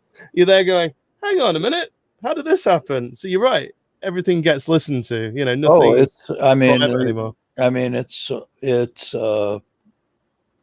and you have to understand that people don't. Yeah, I mean, the government's the least of what you have to worry about. And on that bombshell, Bob. Although I suppose the good thing about it is that the bad guys think it's private. That's true. And that may protect us. Oh man. So but I tell you what, it's great though, the fact that, like you said, that, you know, there's all that music now online as well, though, which is a positive thing, that we can now consume any music in the world, and we can now talk to anybody in the world as well and connect with one another. You know, we've never been so connected. So it's that's miraculous. And it's going to reflect back on politics. Yeah. I mean, we just had this trial where this police officer was convicted of murder. Yeah. And it's entirely because of a 17-year-old girl with a cell phone. It's amazing. Photographing it. It went worldwide. Yeah, completely. And even in Manchester, where I live, there's a painting of George, and you know, it affected everybody, absolutely affected everybody, and everyone reacted to it. And you know, freedom for everyone. That's just what we need. We need freedom for everybody. And you know, and I think music can play a big part of that as well. Mm-hmm. You know, I think, you know, like any movement, it's like we talk about, you know, going back, we're talking about the 60s, how you said, you know, about an hour or so ago, you know, but then you look back at the politics, and the music marries up with the politics and the images of the day as well. And it's a powerful, powerful thing. Oh, it really is. Yeah. And it's underestimated by the politicians, luckily. Yeah, absolutely. I mean, politicians are the whole damn problem. Wow. Get rid of them. We could all do very well. Maybe in another life, maybe, I don't know. Another world. I mean, greed is our enemy, and yeah, you're right. I mean, God, it's old. I mean, the racial thing is one of the biggest experiences I had. Was I was staying around the corner from Broadcasting House, and that was around the corner from the British Museum. Yeah. And I went into the British Museum, and I was horrified, because there was everything I'd ever read about in a world history book. Yeah. And I realized that I had never read about anything that wasn't in the British Museum. And we've been basically taught this Victorian version of history I mean, we were, from everything I've heard, people in England were getting way better history lessons than we were here in the U.S. Yeah. I mean, we were just locked into this 1890, 1910 version of world history. And that was taught, well, certainly for me in the 60s, that was all we got taught. We didn't know. We didn't know. I mean, now I've got friends in Poland and Russia, and we had no idea how advanced these countries were. We had no, I mean, you know, we were taught it was them. And of course, I'd been taught racism as a kid. And then I get into Motown and holy cow, this is ridiculous. Yeah, man. And then I got pissed off because I'm working with all these people that should be doctors and lawyers and leaders in society, and 100%. The best job they can get is playing music. Yeah. And what is that? It's sickening. That's what that is. You know, it's, yeah. And so I wound up doing most of, and then trying to figure out, you know, how do you even explain this to people who think they're white? Yeah, completely. And how do you, I mean, a lot of people here in the U.S. think it's just a U.S. thing. And yet it's clear as a bell, it goes right back to Rome. Yeah. At least. Completely. And completely. I mean, these people whitewashed an African religion, declared the person who started it to be God, who had never claimed that. No. Well, you know, I completely. And I was talking to one of my friends, funny enough. And I mean, I love Christian teaching. I'm not, you know, but the thing of it is, he was teaching that we're all of God. Which is true. We are, you know, we're all equal. You know, we should, we not that we are, but we should. Yeah. You know, we should all be equal. The politicians were taking that and saying, oh, well, God's on our side. And we've had centuries of this nonsense, and we've got people and divisiveness of the religions. I mean, Islam was really, I believe it was the first Christian Reformation. I mean, he studied with a bunch of Syrian Christian monks who were not into the Trinity. Yeah. And he, you know, was trying to take Christianity back from the Romans. And oh my God, don't do that. Wow. And of course, the Europeans had all bought their monarchies from the Pope as the Romans lost power in their empire. Yeah. They cut these deals with the Pope. Well, okay, we'll let your family be the king as long as you let us keep our church going. And then I learned in the thing about the plague that most of the clergy were the non-firstborn royalty. Oh, right. That was where they went. I mean, just the mind boggles. And you know what's really interesting as well, though, is that when I was talking to my friend a few days ago, funny enough, who's from Kenya, and we both agreed history is written by the victors. Oh yeah, it's just the way it is, you know, and it shouldn't be, but that's the way it is. Yeah. Well, that's the way it is, and the miswriting and the I mean, the only thing I've been able to figure out is that the Romans are scared to death of the Africans. We'll never know. And we're discovering bits and pieces of stuff in Africa that supposedly was invented in Greece And here, hundreds and thousands of years earlier, it existed in Africa.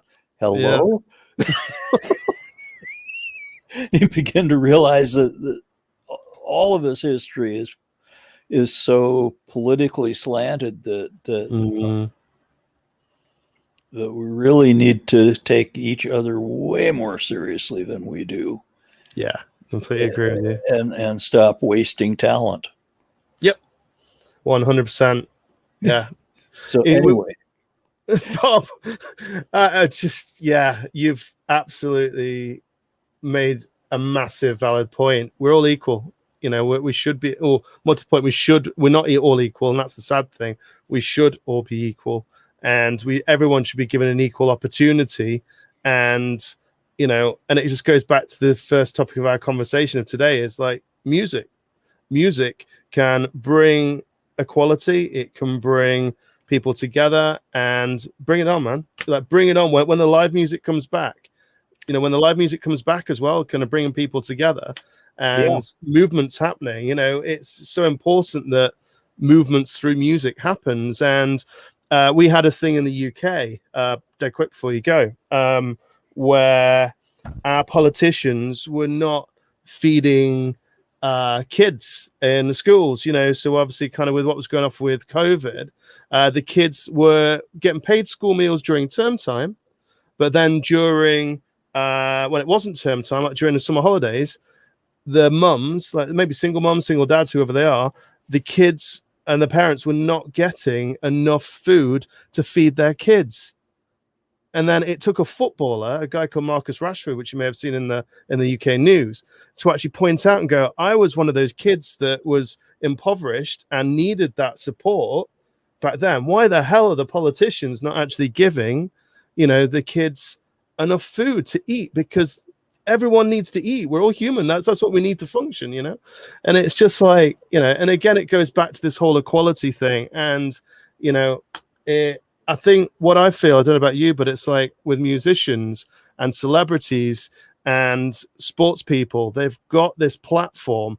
Everyone's watching these guys and girls on YouTube or on Instagram or wherever they are, and they've got this power to actually influence people. We all call them influencers, and they've got this power to influence people, some of them more influential than politicians, to actually make change.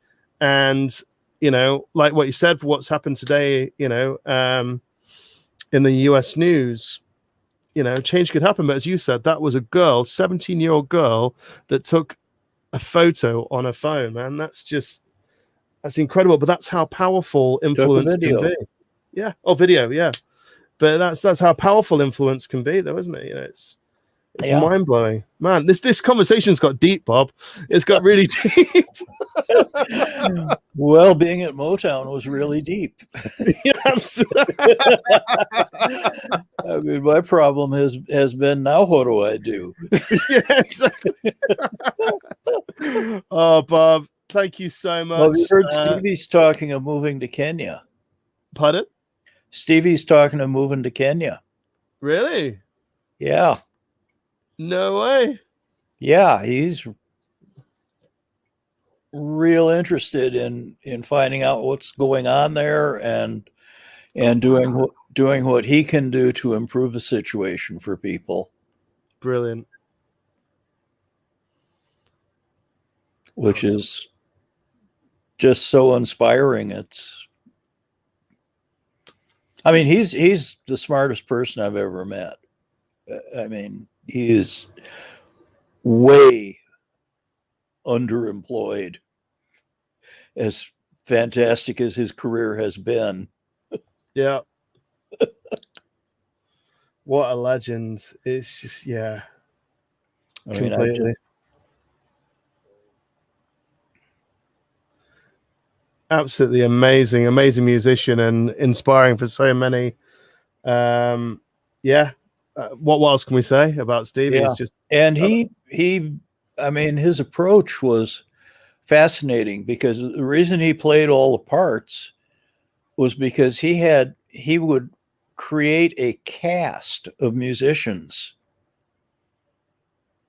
who he thought would be the coolest band in the world to play this song, and half of them were dead.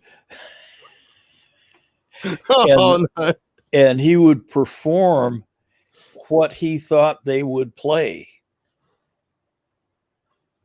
I mean, he was not playing the best part for the song. He was playing what so-and-so would play. I mean, it was absolutely fascinating I was in on some of the last album he did in Detroit. Yeah. Before he went on strike and managed to get a new manager, because he was getting put in the Apollo Theater in New York in the US, and he was touring with the Beatles and the Stones in Europe. So that's not a bad gig though, is it really, you know? But I mean, that was the reason that he left Motown's management. Right. But not the label. Because we talked it through. Yeah, I bet. As it was happening, we were talking about it in the studio,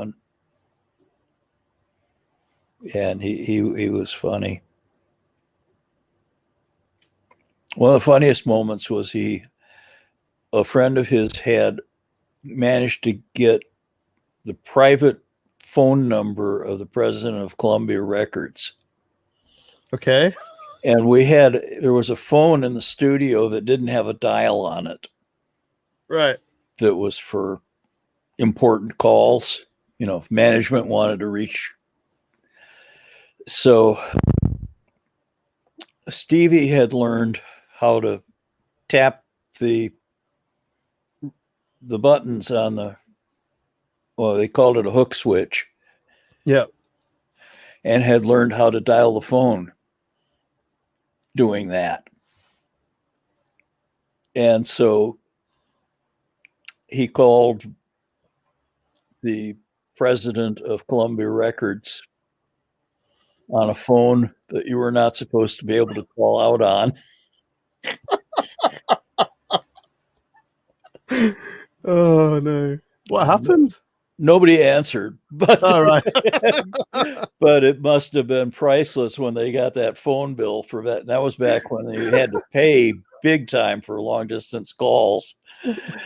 When they got that phone bill from that phone that wasn't supposed to be able to be dialed, and then probably tried to trace the number. Oh, amazing. That's so good. I mean, that was priceless. That. Oh, brilliant. I mean, he could. Yeah, the other thing that was always fun is I'd run into him at a Audio Engineering Society convention. And he had this big entourage with him. And he'd come over and we'd start talking, and these people would start freaking out because they didn't know who I was. Really? And he loved it.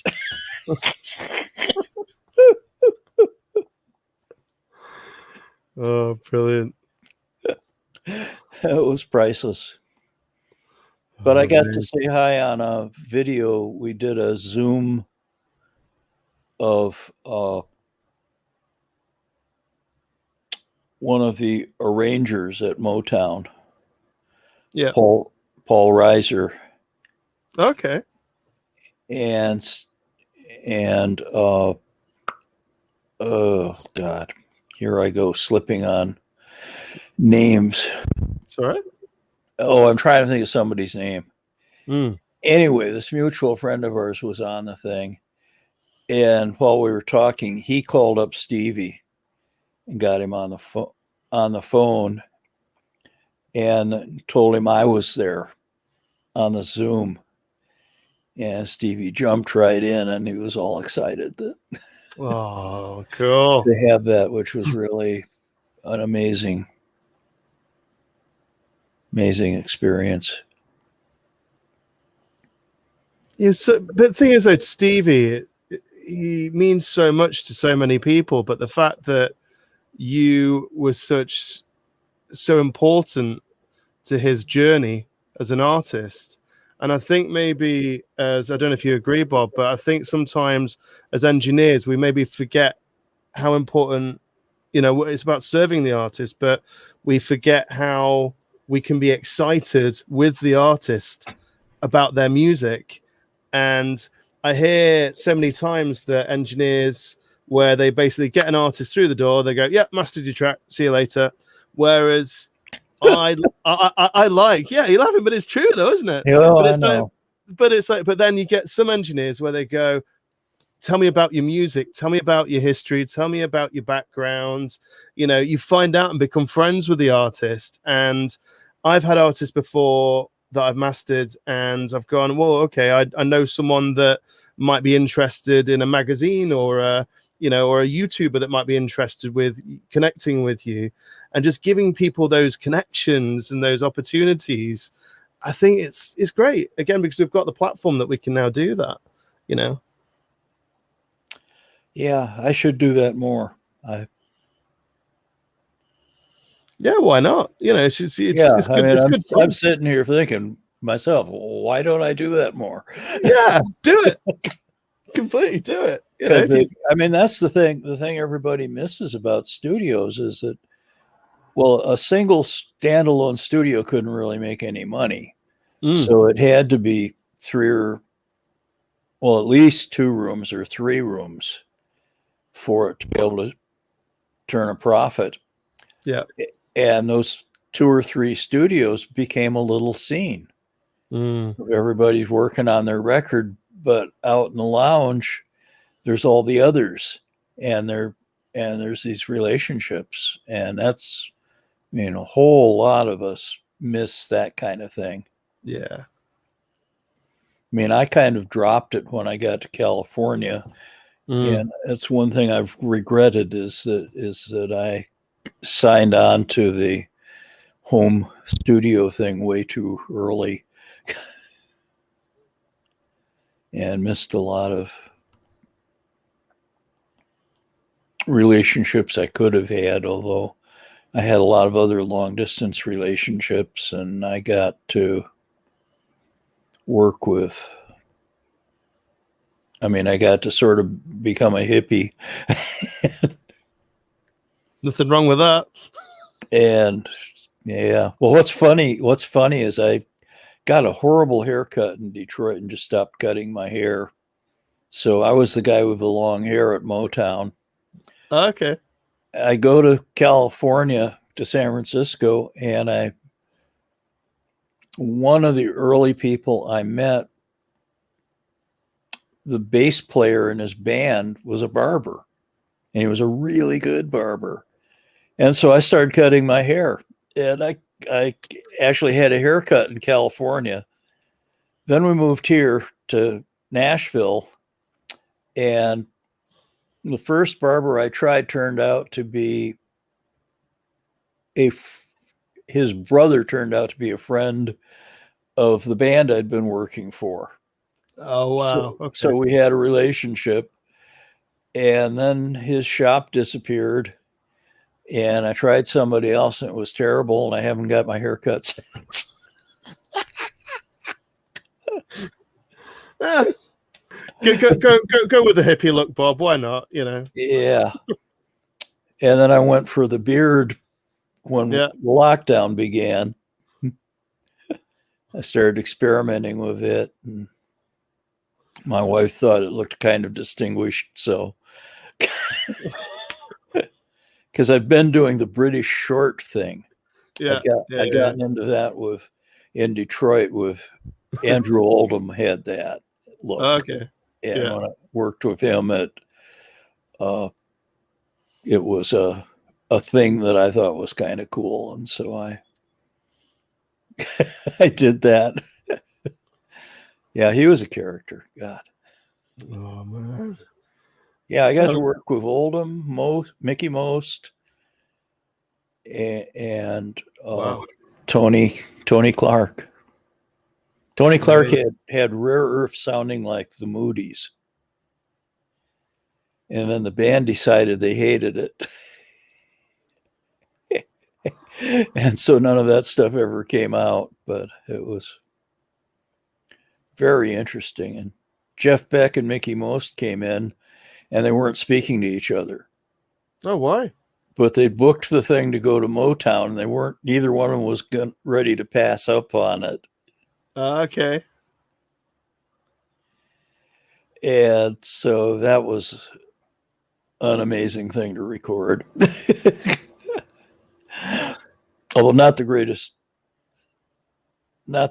example of Jeff Beck's work, although he's threatened to put it out, I hear.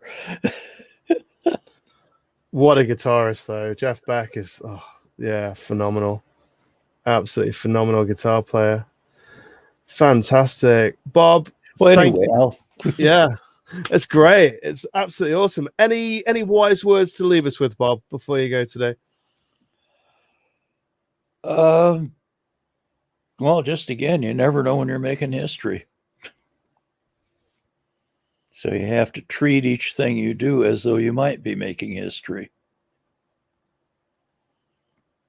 I mean, that's the big lesson that I got out of. Just keep going with it. Absolutely fantastic. Bob, I just want to say it has been an absolute honor talking to you today. I've loved every minute having a chat with you about your history and learning about Motown and what you've done in the past and where you are now, and where you went with technology as well. But just thank you so much for giving us so much insight as well into your world. It's been phenomenal. Loved every minute, Bob. So okay, I'm looking at, got a few. Yeah. Okay, so we've answered everything. We answered most of it. Yeah, I was going to say, so we've got a few bits and pieces that have come through. We've got some lovely comments just coming through from many people just saying hi. This is awesome. Indeed. Iconic stories we've got. And then it said, when recording to a speaker instead, I think someone's mentioned about recording to a speaker instead of using headphones, which we've covered. Oh, here's an interesting one, Bob, actually, before you go. Here's one for Bob. Reverb.com and a group of musicians attempted to recreate the Motown sound.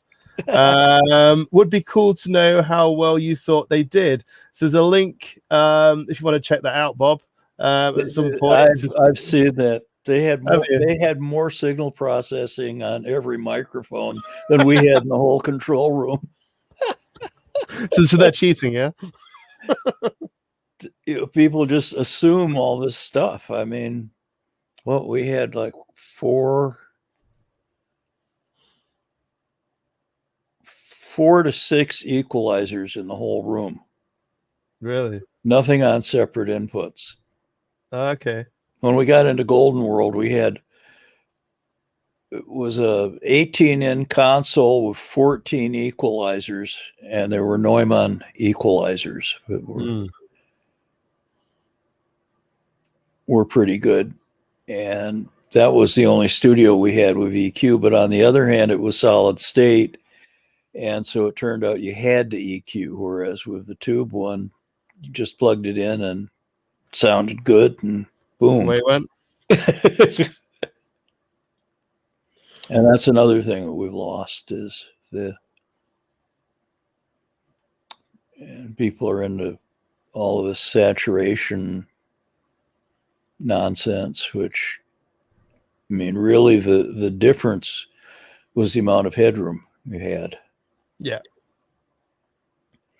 Because the American stuff was designed to be thrown on a phone line and sent to a transmitter. Right. At real high levels. That was the market for preamps, and all of the American tube gear was intended for that. In fact, the EMI guys had to modify it in order to make the gain structure work right, because all of their stuff was at like -9 or something. Really? Yeah. Oh, wow. Yeah, much lower. Everything ran at much lower levels. That's crazy. That was why that's why they had to dig into the stuff and modify it if it was American, because the American stuff was all designed to run at +4 and +8 and clip it +30. I've actually got a question for you, Bob, thinking about it. So I'm moving into a mastering room, potentially myself, towards August time. And I went into the mastering room, and it's just a studio, but there's already acoustic panels all set up in the room. But I clapped my hands, and I noticed there was a really low frequency bass response when I clapped my hands. So I know that I can maybe use SonarWorks and measure the room. Would you say that acoustic panels would probably resolve that issue? It's the only thing that can resolve the issue. Yeah. Because we hear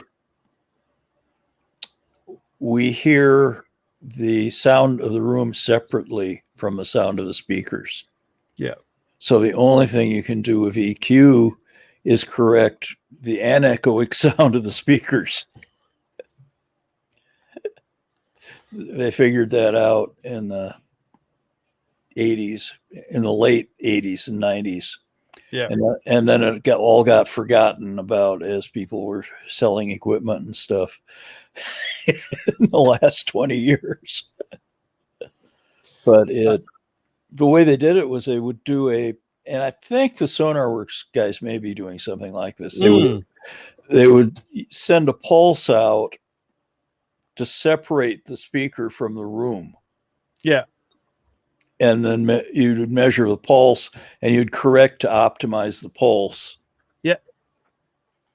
And that's really the only thing you can do with that. But that doesn't do anything about the room. Completely. But if you treat the room and get the response flat, I mean, it may just be that the sides are too dead. That's true. So look at it from a standpoint of, rather than trying to absorb the lows, you're getting some lows reflected, so try to get everything else equally reflected.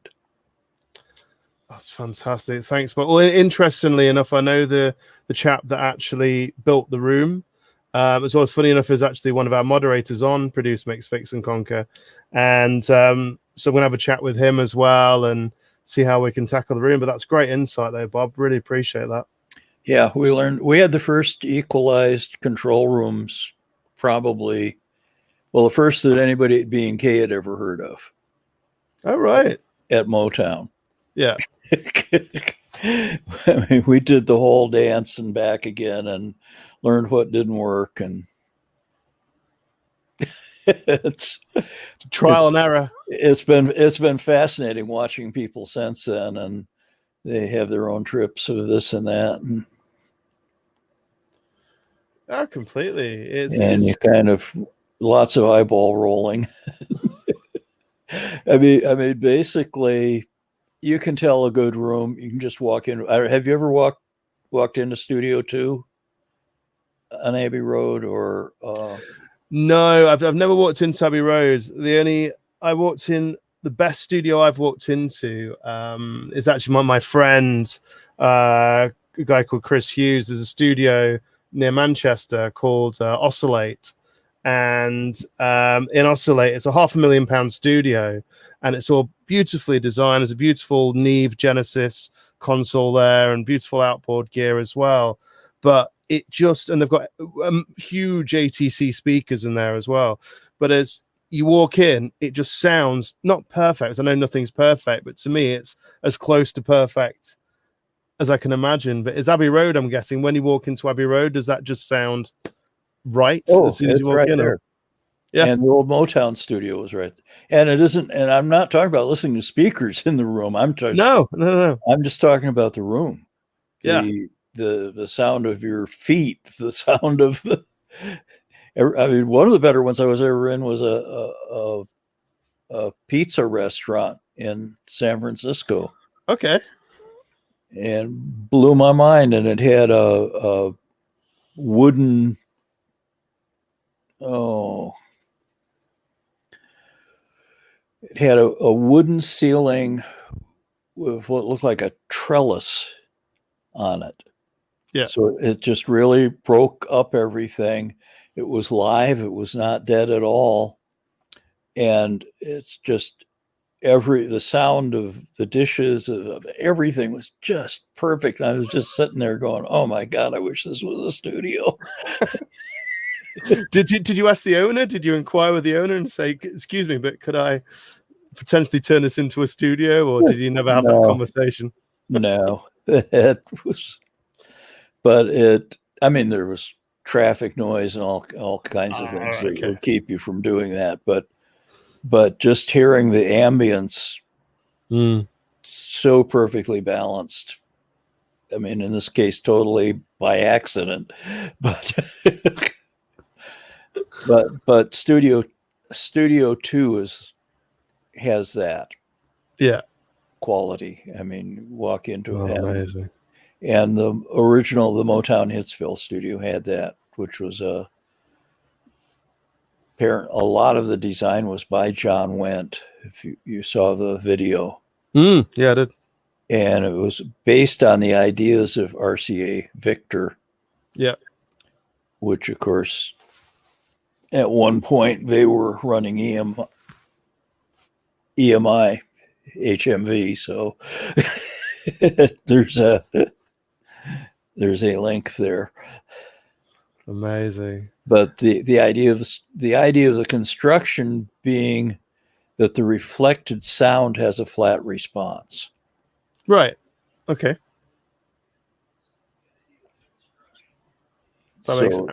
So the musicians hear each other, and so that the bleed is complementary. I mean, now people dial in all this electronic delay, and it's really funny because it's like they are duplicating what microphone bleed sounds like in a good studio. Right. I think really as well with technology, it's no point this one out. It's fascinating because a lot of people maybe starting out in audio or mixing and recording, mastering, or maybe 18, 19-year-old kids that go to university to learn this stuff, or there might be a studio assistant just started off in a studio as a runner, and they haven't got these amazing rooms that they can use and utilize. But the fact that they've got this amazing technology now at their fingertips, and they can use a fairly good laptop and maybe some fairly okay speakers, but then also with you've probably seen all the new headphone studio emulators that you can now get as well, which are really interesting, as I know that they're not going to be perfect, but they're giving newbies the opportunity to learn what these rooms could sound like. A little of the experience. But the big revolution, I mean, it really kind of cracks me up. The big revolution is that there's no reason why any band can't record every single rehearsal and every single show they do. It's true. I mean, that's the technological revolution. I mean, forget all of the overdub and fixed stuff. I mean, you can take a laptop and plug a Dante split on all the microphones into it and just record everything. Yeah. And then capture the great moments and turn that into a recording. And that's going to beat 90% of what people do otherwise. I mean, my God, that opportunity sitting there, which blows my mind. And then the opportunity of live streaming. Completely. But what's really interesting, I completely agree with you. What's interesting, I think it was, you might have seen it, Dave Grohl from the Foo Fighters. He did a documentary about Sound City and about the Neve board that was in Sound City at the time, and which is now sat in the Foo Fighters studio. But they're interviewing all these different famous musicians, and Trent Reznor from the Nine Inch Nails said, "Yes, I use this technology. There's all this technology available now, but it doesn't necessarily mean," and I'm paraphrasing here, but it doesn't necessarily mean there's better music been made."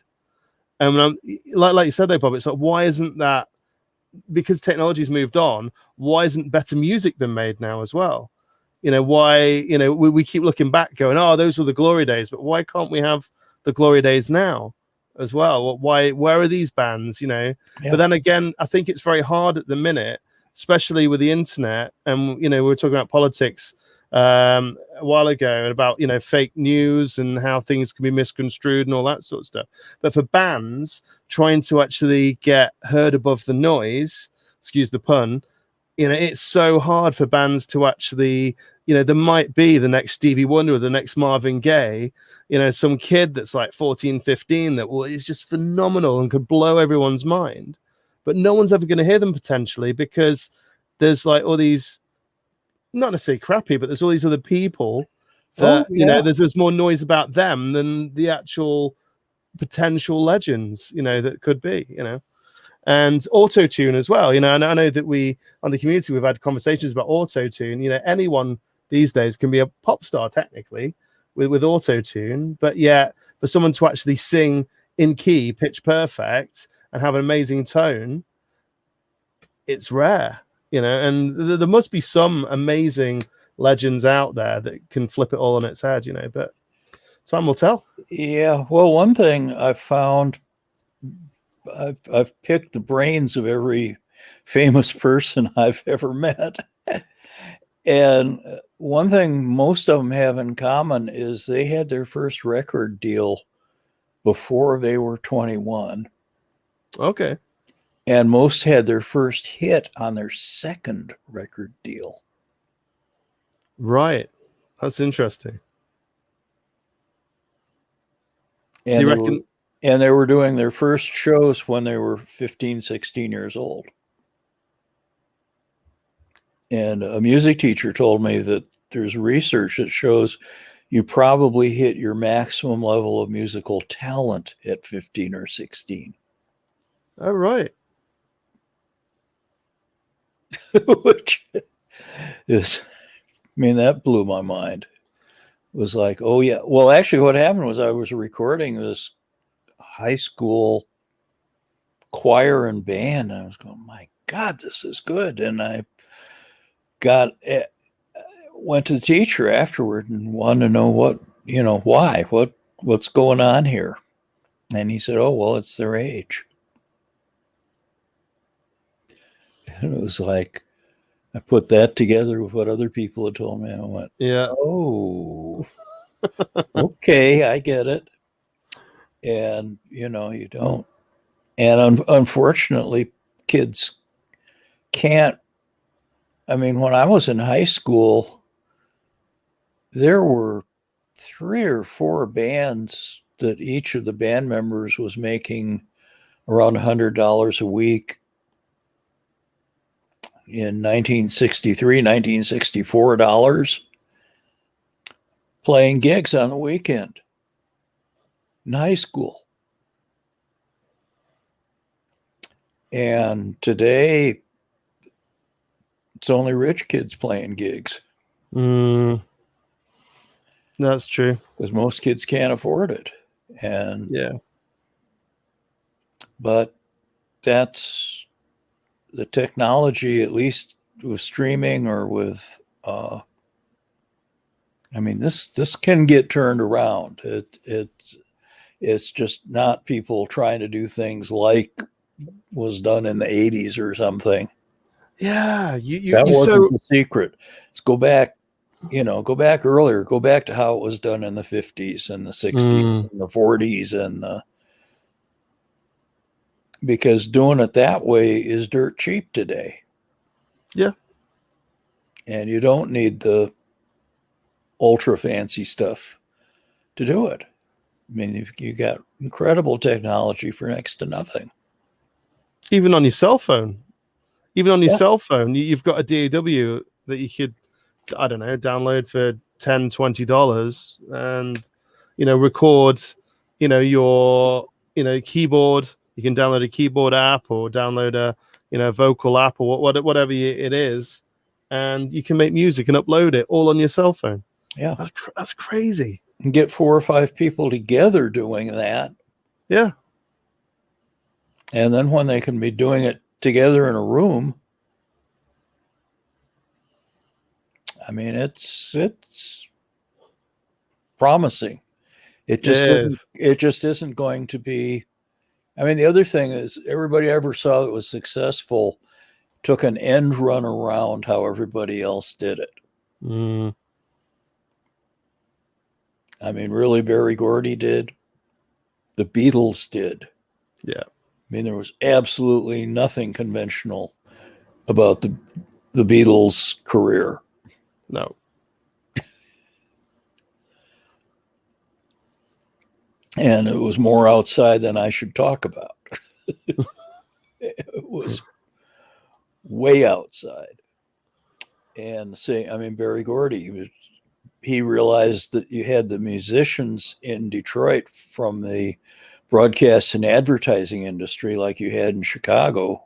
Mm. Only nobody was doing that much of records. No. And so he saw the talent, and there was a high school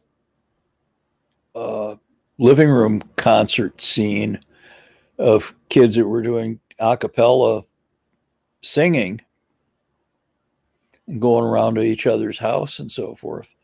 And that's where the first generation of Motown artists came from. Yeah. And it's actually very similar to where rap came from. Yeah. Same, when kids can't afford instruments and stuff like that, they do vocals. Completely. It's amazing. Yeah. And that's all there. And hopefully, undoubtedly some kids are going to be figuring it out. You hear and you watch some kids on YouTube or, YouTube is usually the main place. And some of these kids in the hip hop world, what they can create now is absolutely phenomenal. And hip hop is, dare we say it, I love rock music. Rock music is my background, but I will be honest and say it. Hip hop is at the minute the biggest style of music. No one saw that coming as well, but I'm guessing no one saw how big Motown was going to be. No one saw. It's amazing. Or rock, yeah, completely. And no one saw that movement go punk. No one saw that movement coming. And I think it's when these magical movements happen, that's where legends materialize. Mm-hmm. But when we try and maybe, I don't know what your thoughts are, Bob, but when we try and emulate a time, when we try and emulate the 70s, emulate the 60s, and we're not pushing forwards. No, huge mistake. Yeah, completely. Yeah, you're not, without the Motown musicians, you're not going to sound like Motown. No. Our problem at Motown was we couldn't sound like anybody else. And we were worried about it. We were afraid it was a fad. Oh, amazing. It really comes down to the musicians and the players. And, someone was talking about piano sounds. And I will never forget, as long as I live, I was frustrated with the sort of mushy piano tone I was getting at Motown. And then I was doing a session for Valerie Simpson, and there was a little figure that she wanted the piano player to play. So she sat down at the piano to demonstrate the little figure. And all of a sudden it went from the mushy piano sound I'd been trying to get over to one of the best piano sounds I'd ever heard in my life. And there you go. It's about experimentation, as you said, though, isn't it? And it was like, whoa, wait a minute. This has got nothing to do with engineering. But that's the magic, though, Bob. Surely that's it's so interesting. As I know we can screw it up. Yeah, completely. We can screw it up, but completely it's debatable if we can contribute anything. Absolutely, man. It's just we were I was interviewing Stephen Lipson, phenomenal producer from over the years from like the 80s and the 90s and noughties, and he's very much in like the film music world now, and works closely with his friend Hans Zimmer. And it was really interesting, but kind of almost every conversation when we were talking about the artists that he's worked with, he basically said that, well, we just tried this and we tried that and we gave this a go. And it's about experimentation, and surely that's the fun part of it. It's about experimenting and seeing where it goes and seeing what happens, and then how people react to it as well. You know, it's great. It's an amazing path. I have no regrets about my life. I mean, I didn't wind up with any money, but I've had a fabulous time. So. Absolutely. It's so many great stories. Again, Bob, so yeah, before you go, anything else that you want to say or anything else on your mind? Not really. It wouldn't take another hour. Bob, I could be here for hours with you, my friend. It's just I've thoroughly enjoyed myself. I hope you have as well today. Great. Thank you so much. And well, if we inspire one person, absolutely agree with you. That's what I'm in it for. Okay. Completely agree with you. But Bob, again, thank you for your time. Thanks for all the legacy that you've created in the history of the music that you've done in the past. And any ideas that you've got as well, we'd love to hear from you as well, Bob. But ladies and gentlemen, Bob Olhsson, thanks for your time today, Bob. Okay. You're very welcome. Legend. Feel free to stay around backstage for a sec, Bob. And that's the end. Ladies and gentlemen, to everyone that's watched Bob today, feel free to join our community, which Bob is on, which is www.facebook.com/groups/produce, mix, fix, and conquer. And I'm sure Bob would be happy if you post any other comments that he'll be able to catch up on if anyone sees this, when people start seeing this live stream after this event as well. But again, thanks for your time, Bob. Really appreciate it. Okay. Thank you very much, sir.